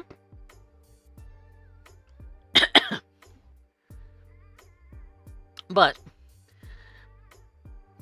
having compiled a set of paperwork for the partners, having presented your folder of collected notes and things of that such, and giving that to your boss to then pass off to the partners, is kind of where you're standing right now. And I think that's who your contact is. Your contact in the firm is your boss, Charles Mr. Sawyer. Yeah. Yes. Yeah. As he's handing this off, he's talking to him just with general chit chat. Yeah. You know, how's the day? How's the family? Mm-hmm. Maybe chatting You a know couple what? particulars about the case. Yeah. Just a few bits and pieces there. You know, we should go out for a drink sometime, Mr. Sawyer.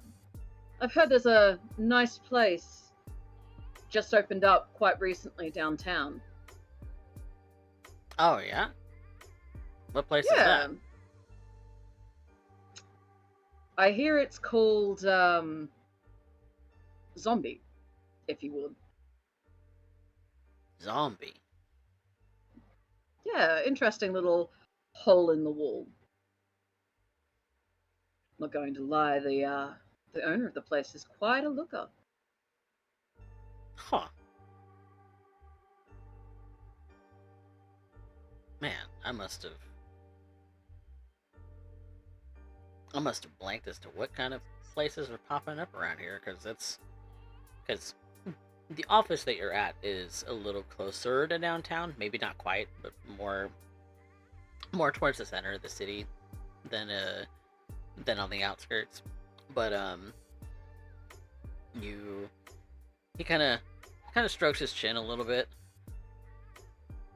Well, like, what's the vibe? Like, is it like a dive, or is it like a classy place? Or are we talking about it in the middle? What? She reckons at the moment her clientele is leaning more towards the young populace, but can certainly have a bit of fun with that, don't you reckon? That's I'm a little too old for getting down with young people.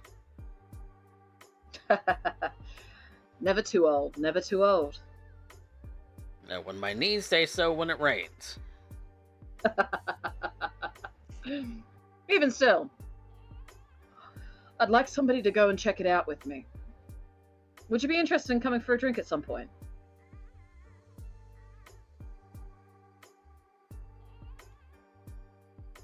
I don't often go out with my colleagues, but I don't know, one of these nights when we're not so busy, I guess. Absolutely. Like a weekend or something. You've got my number. Well, yeah. But I have that mostly just in case I need to get, ask you questions about your notes. Of course. But we can always discuss over a drink or two.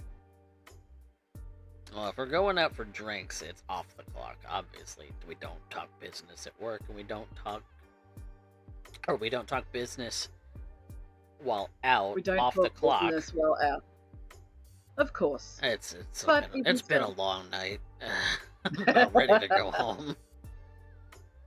I completely understand. Thankfully, I'm When out of do you here. fuck out?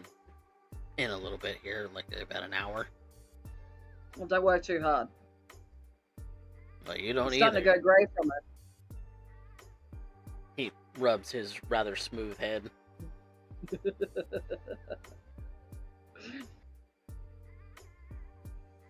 Well, it's lovely to see you again, and I look forward to the next set of files. Yep, you'll probably have those in your folder, ready to sort here in a moment. Oh, good. He goes back to his computer, starts working on something. Yep, he kind of steps aside, kind of glances around for a moment. He doesn't look out of place. He looks quite comfortable waiting here for the files that he's meant to receive for the next one. But he's glancing around, kind of looking for any sign of his two new associates that he's brought with him. Yes, indeed. So Squatch and Ambush. Yeah, it's our names. At least I think that's our names. I don't know. Neither of your faces should really be seen out in public.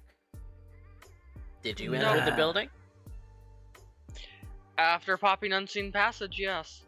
Okay, go ahead and give me a round. My rouse check escaped me for once. Lovely. Yeah. All isn't right. isn't that 2 that you've that you have failed? Oh, Ambush. look at that right there. Ambush is also popping unseen passage. Yeah, of course. We're Also both out of force of habit, also popping heightened senses because information gathering. That I don't have. You know, when you come into places like this, you know, it's the best keep your head down, you know. And sometimes that means keeping your head down in the shadows, all right? You know, it's a risky business we play down here, you know. And that fun bit of unseen passage and your obfuscate powers is that while you may not be truly invisible, you are easily ignored. Those who seem to be coming down the hall straight at you, even if they're looking down at a piece of paper, will very easily sidestep you as if you don't exist, or more that you're a wall to avoid. As if they see you out of their periphery and know to walk around and yet don't acknowledge your existence at all. I mean, at a man my size, I might literally be considered a wall, you know? Yeah, quite possibly. That's just how I like it. But in watching the meandering of a law office, you see that there are tireless employees at work, answering phone calls, typing emails, collating files, listening to headsets. Maybe you understand what it is this firm does, maybe you don't. It certainly seems to work for the state of Texas, so there's that. That's pretty obvious in the signage around here. But eventually you see that Jacob comes out of an office as you two are maybe meandering through hallways. And whether you want to make yourself known or not, what do you do? Squatch is gonna go look in the office he just came out of. See if there's anyone in there.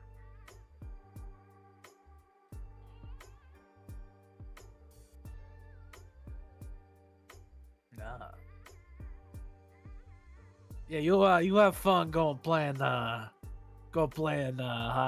hole. All right, I'm gonna go look at these desks and see if I recognize any names of these files. All right, you go have fun over there.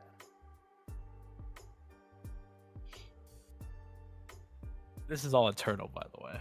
Mm-hmm.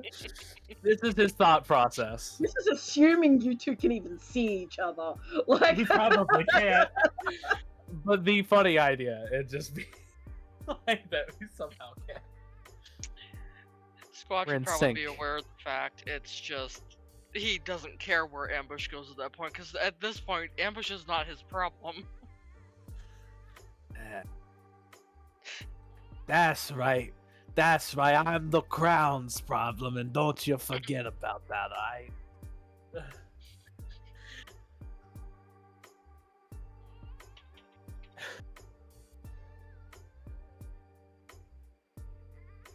But yes, definitely gonna go scope out the office that Jacob just came from. So basically, you're slipping through as I let the door swing closed behind me. Yep.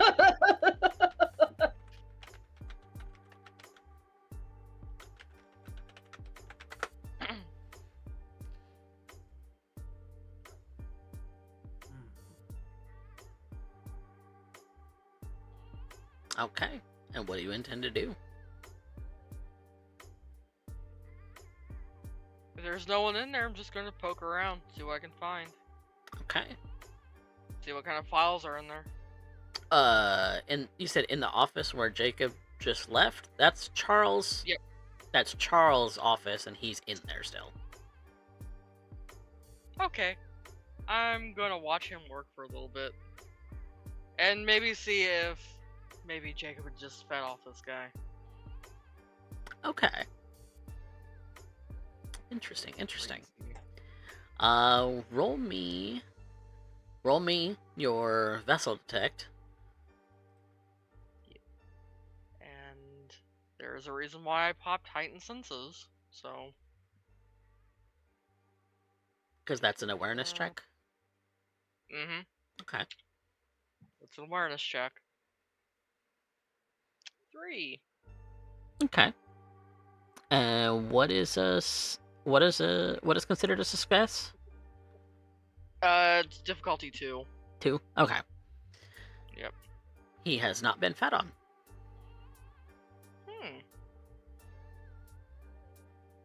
Interesting.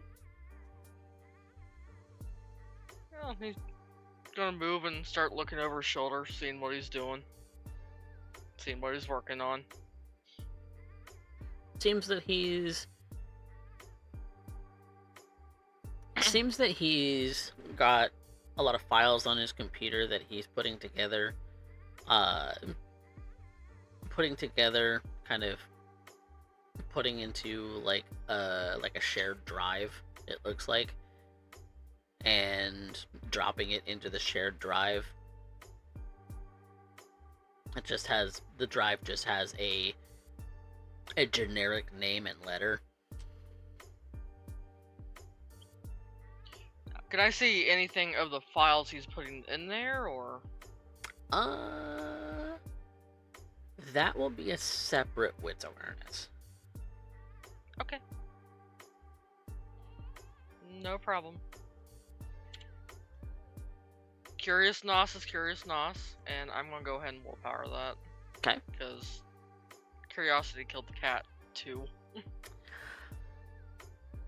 Looks like a bunch of document files, like Word files, PDFs, maybe some Excel spreadsheets, maybe some things that are like compressed files. You would have to get almost nose to the screen as close as he is to because the file names also look like they're pretty generic, like names, dates.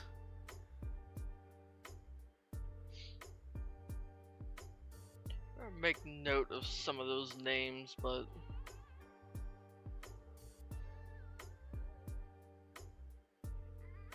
than that, just Each of the file Leaving folders him look like they have like a string of numbers. It's maybe a case number.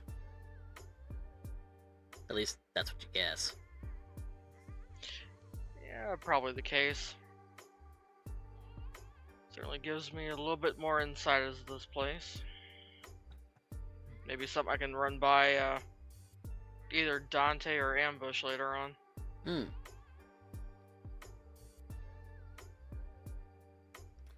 Speaking of Ambush, what are you doing?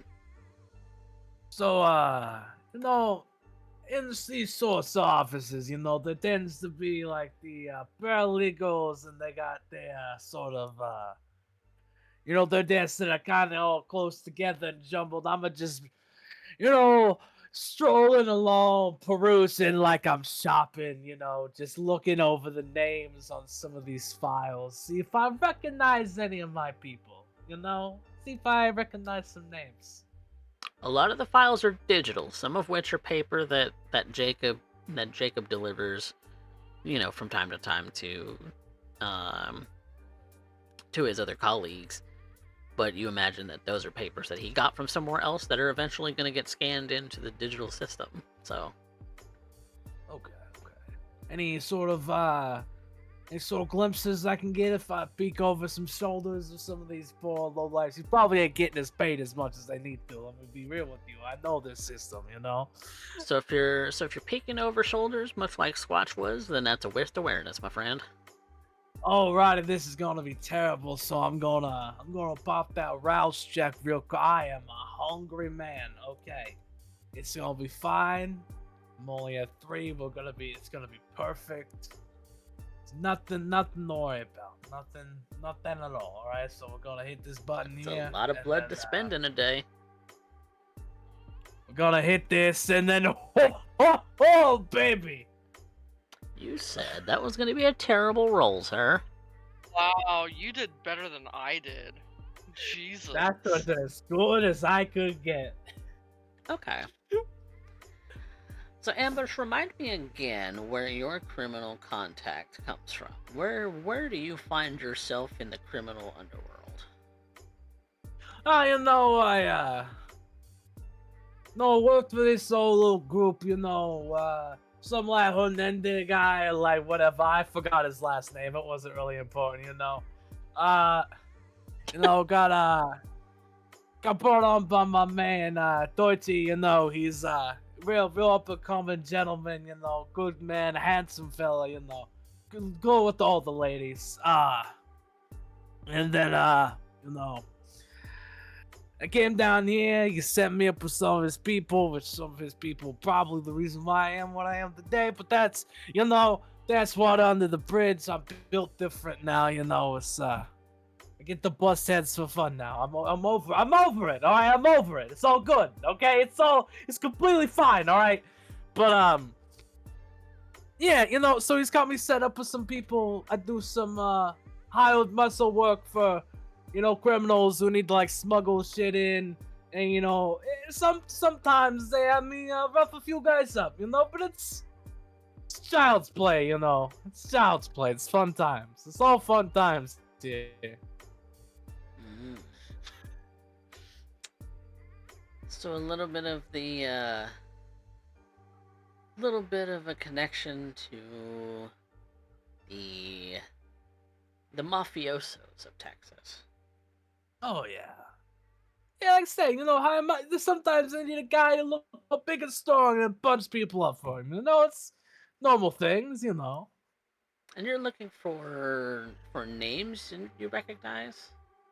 Yeah, maybe people I've worked with, or maybe people that Dorothy, he's mentioned a few times, or that weird guy he's got me with down here. I forgot his name. Weird guy, just a weird guy, Okay. Looking at any open files that are just kind of there on the computer screens between all of the various administrative people, much like Mr. Levick, who seems to have gone back to doing some of his day job duties. You again, you see a bunch of document files, Excel spreadsheets, a couple of random compressed files, a couple of, when you're looking at a file folder over someone's shoulder, that's what that looks like. But when you see an actual document opened, I'm gonna roll a dice. Oh, here we I'm go. gonna roll a real dice. Oh, Papa Hammer hit the jackpot. Let's no whammies, no whammies. Come on.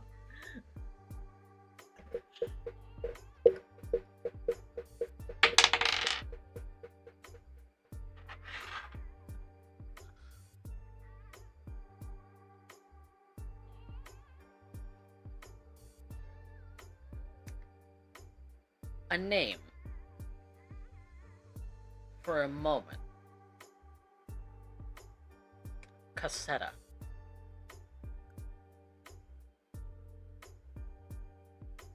And it's gone, as if the file had been closed and shuffled off to one place or another. But you did not see anything else regarding the file. Cassetta. That's Lorenzo's What's last that? name, isn't it?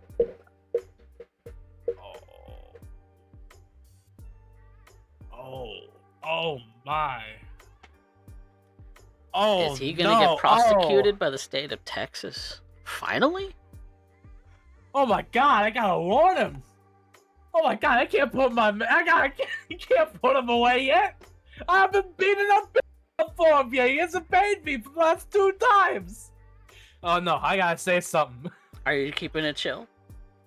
Oh fuck! I'm fucking perfect right now. Listen. This is all in a monologue, okay? You know, on the outside, I gotta be sort of gruff like this, and I gotta hate people. On the inside, I'm a real eccentric guy, okay? It's a little I'm bit of gonna a call problem. that a composure resolve, my friend. Hi. You hate me. No, I don't. Oh, I'm fine. Yeah, I'm fine. Pretty chill. You may be...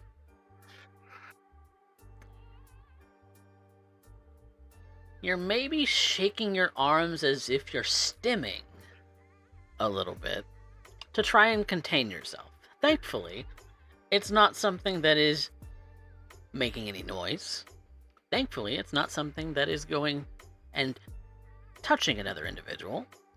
You are simply shaking your fists. I might accidentally kill someone if my hands fly off the hand. Exactly. And so, you just shake your fists in a slight amount of anger, but you are otherwise composed. No one can see you. They're walking right past you. In fact, they're completely avoiding the fact that you're shaking your fist very violently in their direction, and yet, however, seem to be blissfully unaware. Okay. I might have to say chestnut real quick, okay? I might have to. Oh, no, I'm gonna be a good boy. No, I'm gonna wait by the door. I'm just gonna chill. Just gonna chill out for a bit. I'm gonna chill out for a bit. I'm gonna regret not pulling my phone out and dialing a number, but I'm gonna sit here, wait for this dumb fucking king bastard to get out of here, and the little twink too. So I'm fine. We're gonna be fine.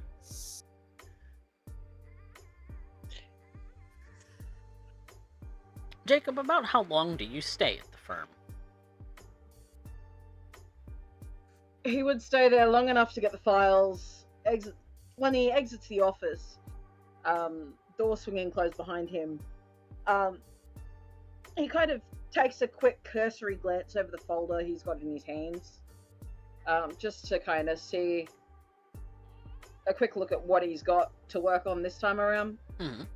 Closes it and then makes his way for the door. So, in this time, has Charles left his office at all? Or has anyone else come in? he...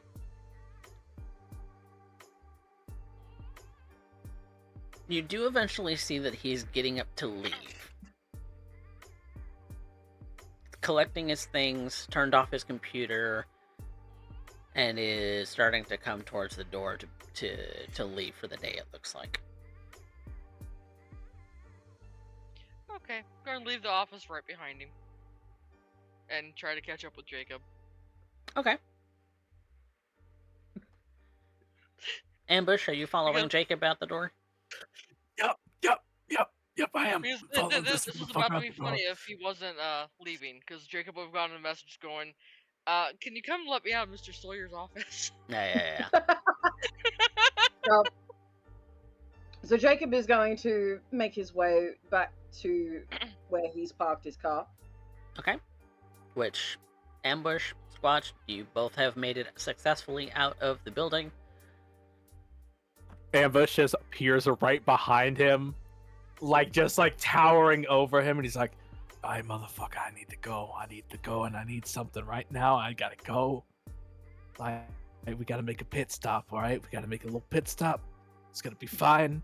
I gotta bang a guy upside the head so he doesn't remember anything that happened to him the last 5 minutes, all right? I gotta maintain my shit, all right? You gotta drive me around some back alley. You gotta find some douchebag. I gotta beat him up, take his shit, and leave. All right, we gotta get the fuck out of here." You have said more in the last 5 seconds than I have heard you say in the last 6 months. Get over it, all right? Let's slow it down a little bit and tell me what's happening. Oh yeah, saw one of the big guys and that I used to work for on a thing, and I'm suddenly really hungry because I'm really excited. That doesn't happen very often. So what we're not gonna do is make a mess. Yeah. Well, if I hit him in the right place, he's gonna get a concussion. He's not gonna remember anything. All right. Get in the car. Okay, thank you. You never speak of this goddamn moment again, you fucking hear me?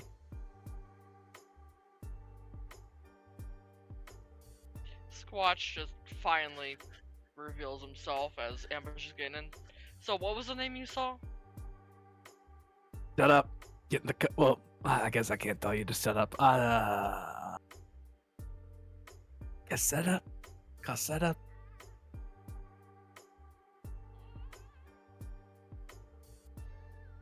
Do I know that name? Brain cell. Brain cell. Finally, it happened. That is going to be an intelligence streetwise. Ooh. And if you have specialties in a black market. Do not. I love how I only have 3 dice for this, but because I have, of my contacts and my retainer, I dots. know everything. No dots in Streetwise. I have 2. Okay, 2 successes and 5 successes. Okay. I'm impressed. That was more than I expected. You did what I did and got as best as you could. And let me look at a thing.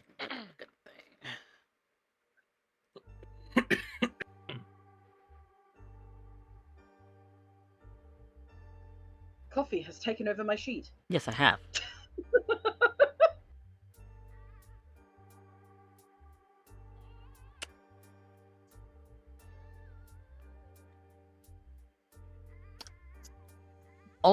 You only know the name because the name's recently come up in a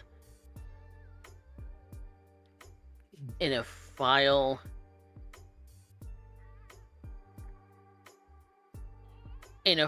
that doesn't have enough evidence to prosecute yet. Right. So I know he's being looked at for something. You know he's being looked at. You're not sure for what?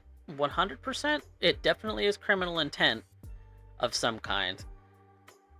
but they haven't been able to nail him for any one specific thing. But the rumor from the informants that you have spoken with is a mixed bag, but primarily in drug trafficking. And for Squatch, I don't Squatch, but I knew I worked for him for a little bit. I don't know. With that kind of role.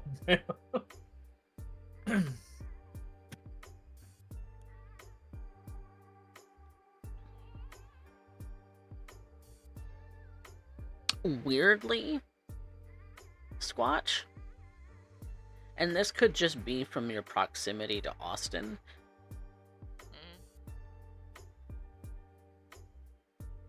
Cassette is a name that you've really only heard fly around in the criminal circles of the Austin area, not necessarily San Antonio.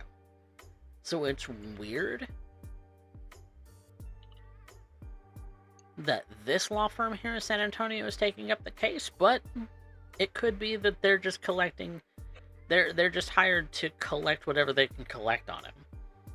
You know, by contacting police, by contacting, you know, this person, that person, and all sorts of stuff. You know, the whole legal system. You may not understand the ins and outs, but this is a law firm working for the state of Texas, so it stands to reason that they would work with the Capitol. Yeah, he's gonna look over at Jacob. Why is a law firm here in San Antonio dealing with an Austin case? It's a state department. They deal with multiple different cases. Oh, okay. This is a prosecution firm. Ooh, I that understand explains that. a lot. That explains so much. Okay.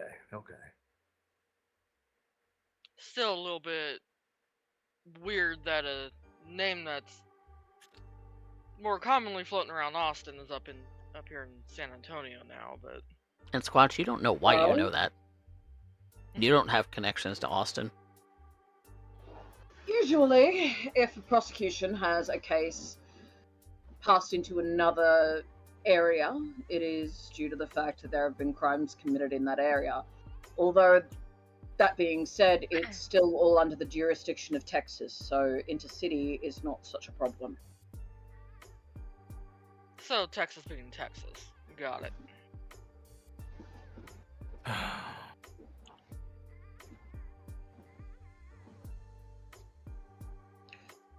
From what I know of that particular case, though, they don't yet have enough evidence to prosecute it. Oh, thank God. But they are keeping an eye.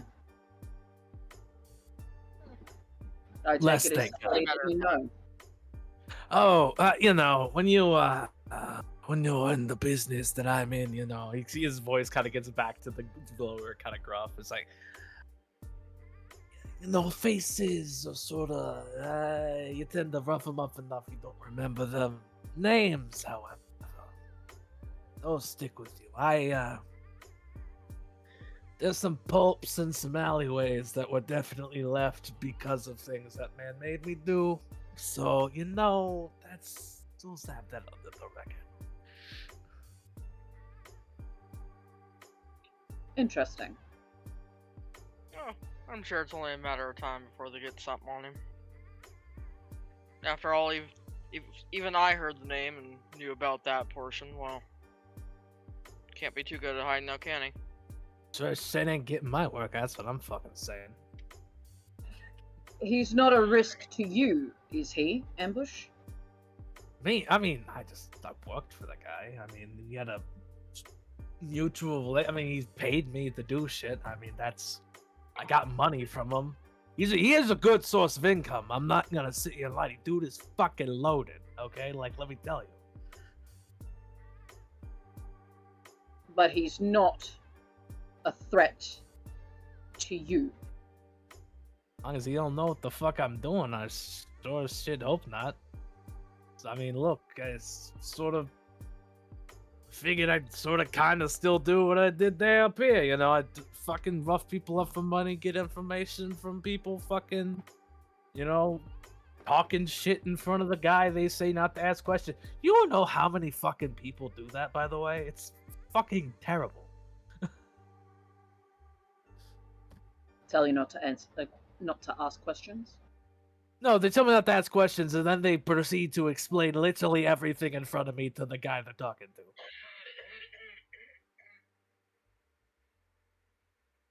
I know. Right. Yeah, it's fucking terrible. Some of the, not that I've been with many mobs, but like, these guys don't know how to fucking keep their mouths shut. In my experience, the mob is usually quite good at keeping their mouths shut. But that's beyond the point. So yeah, so can you said- like take me to a back alley now? Are we done with the interrogation? Or For now. for now? I'll take it. And Jacob is going to take him for a drive, I guess. Okay. Well, I think that is also going to be a good spot for us to pick up next time. For now, Feeding roll. we will call the session. Lovely. Lovely. Because it is getting I- late. I found this fucking character. Yes, indeed. And boy, is he special. In the He head. is indeed. It's special head, he is. Oh my god. That one intelligence is really showing.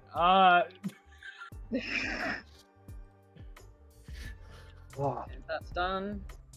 That's done. Alright. That, I did that. You did that. I did those two. So that's something. I met with my coterie. I certainly met my desire. Yeah, I let's did not talk. define. Let's indeed talk about some experience then. Yeah. Because we have finished a session.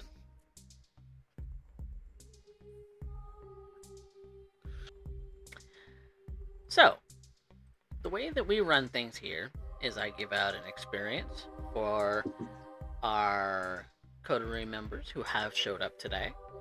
But also, we talk about, between the players, who had moved the plot the most, who had the best scene, and who had the best line. And of course, there is always the audience favorite vote, where you all get to decide who gets the bonus experience.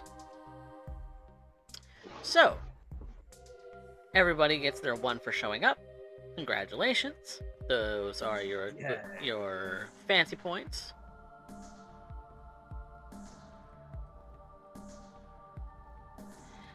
And so, who moved the plot today?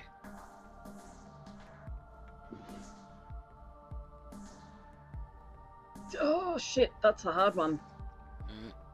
There's a lot of shit moving right here, okay? So, I'm gonna drop my own name there. Because I took the 2 Nosferatu to the thing to give them the opportunity to gather information to, you know, put Ambush in a fucking panic. I don't know. I'll vote Jacob too, because he got that set up. He got the coterie meeting started on top of it, where we all just He was traded doing- our notes. he was doing his king shit. He was doing the Clan of Kings thing. He's doing the king. He's doing the king. He's doing the clan. So yeah, I'm trying. You are. You're doing wonderfully. You're doing wonderfully. It's okay. play an An excellent ambush is full on from New York. Oh, he You guys totally. are- What made you think that? What made you think that? It entertains me greatly. What are you talking about? I don't know. What the fuck? Why are you making so assumptions? Huh? What the fuck are you talking about? Oh god. Look, he has the ADHD brain of can't even finish a sentence before starting a new one. Like I've kind of lost the canon that Ambush is supposed to be like quiet. No. When Ambush starts talking, he just keeps on going, and nobody Does can not understand stop. a word of what he Exactly. said. Exactly. Like none of it makes any sense. It's a full-on run-on sentence of starting a thought, then starting a new thought, then starting a new thought, then coming back to thought A, then jumping back to thought C. Just don't piss him off. It's a secret. Just don't piss him off. That's how he gets mouthy. Oh god. Love it. I love it. I love that you're finding him, though. And I'm very happy that you're finding him. Did CJ have to dip out and go to bed? No, Oh, I'm okay. still here. Oh, you're still here? We Oh, should okay. have I know your camera's off. I know you're not feeling great. So, Yeah. hope you get to feeling better. But, I know lots of people were thinking Jacob. Were you also thinking the same? That's fine. Okay. Well, then, who had our best scene? Oh, I want to like. I'm tossing up between Amber and CJ.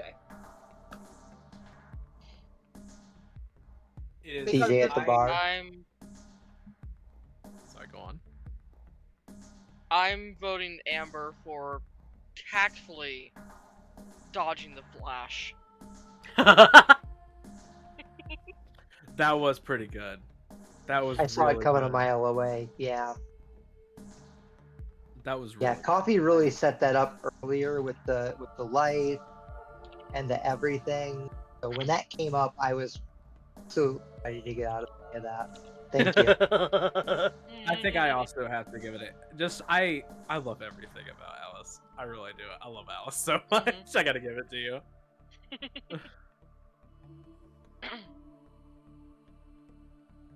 All right. That's 2 votes, Alice? Raven voted Alice? Velocity voted Alice? Is Alice voting Alice? Yeah,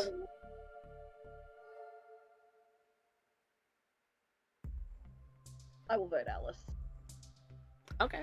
So that's Alice is 3. voting Dante. Alice is voting Dante. Okay. Well, Ambush and Jacob, you both got the audience favorite, apparently. Oh. Okay. So it's gonna...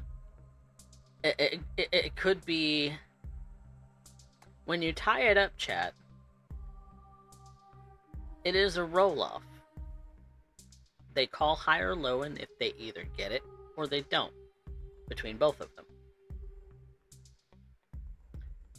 So we understand each other. Yes. I think we should go low. I think look, we've rolled a Low lot of and low. high. Well, first low off, and low. we do have Yeah. to vote for who had the best line from tonight, though. Alice got do. the best scene tonight. Okay, who had best line? Spectre has The chosen code violence. word is chestnut. Oh my god, I gotta warn him!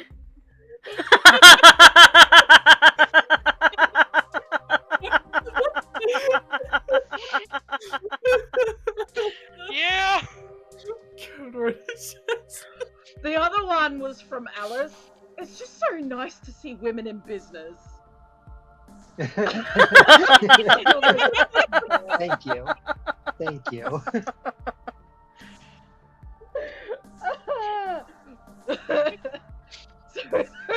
But Ambush wins with his 2 lines for Yeah, this. absolutely. Amber. Yeah, Chestnut was amazing. Alright, I'll take it. I ain't gonna say no. So Spectre Deflector is the reason that you both have tied. They have decided Oh my God, upon violence. Oh no. So, I think we're just and they on said low that they for have so low. many points that they will even up every single vote Crazy. for as long as their points will last. That's So. insane. So they're Am- taking over my old job. Yeah. Yes. And I do it again. God damn it, Specs. I We love you, Spectre. love you, Spectre. So Oh, Ambush and Jacob, Yeah. yes. high or low? Low Way clan down low. low, clan low. When Clan low low. clan low. Swing low. That's the lowest it'll go. Hey!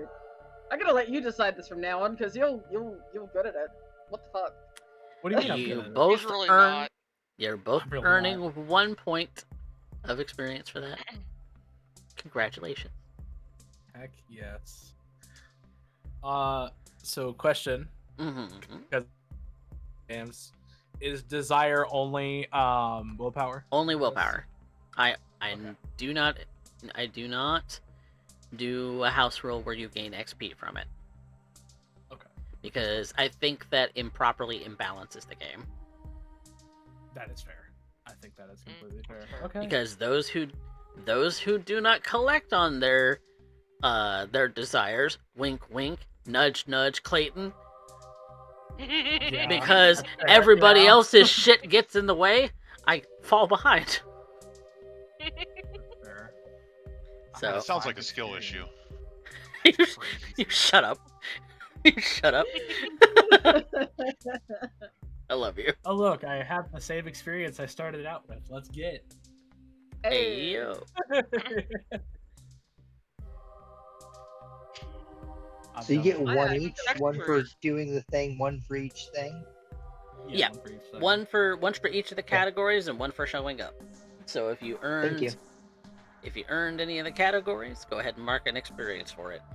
So, in that regard, thank you all so much for watching the first episode of San Antonio by Night Blood Gambit. We will be running this game for probably at least 6 months to a year. That's typically how long my games last. And yeah, so we're gonna be running this for a little while. So thank you all so much for watching. If you have missed any of our previous episodes, I have done this setting in 2 other games.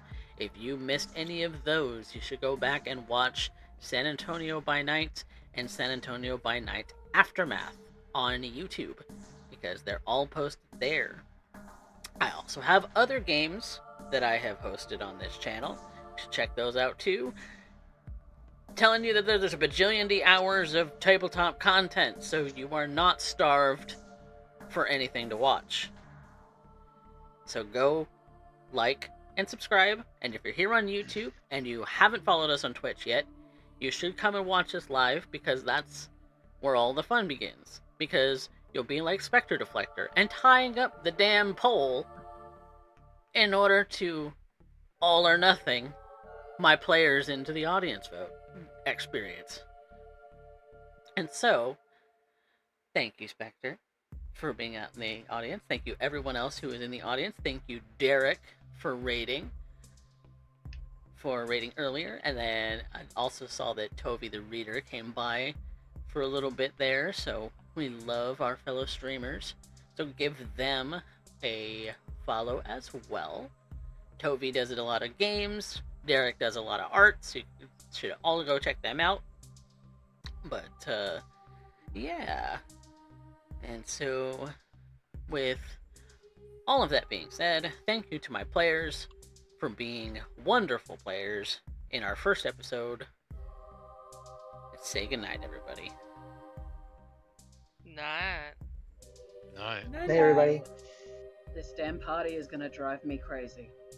I plan on it.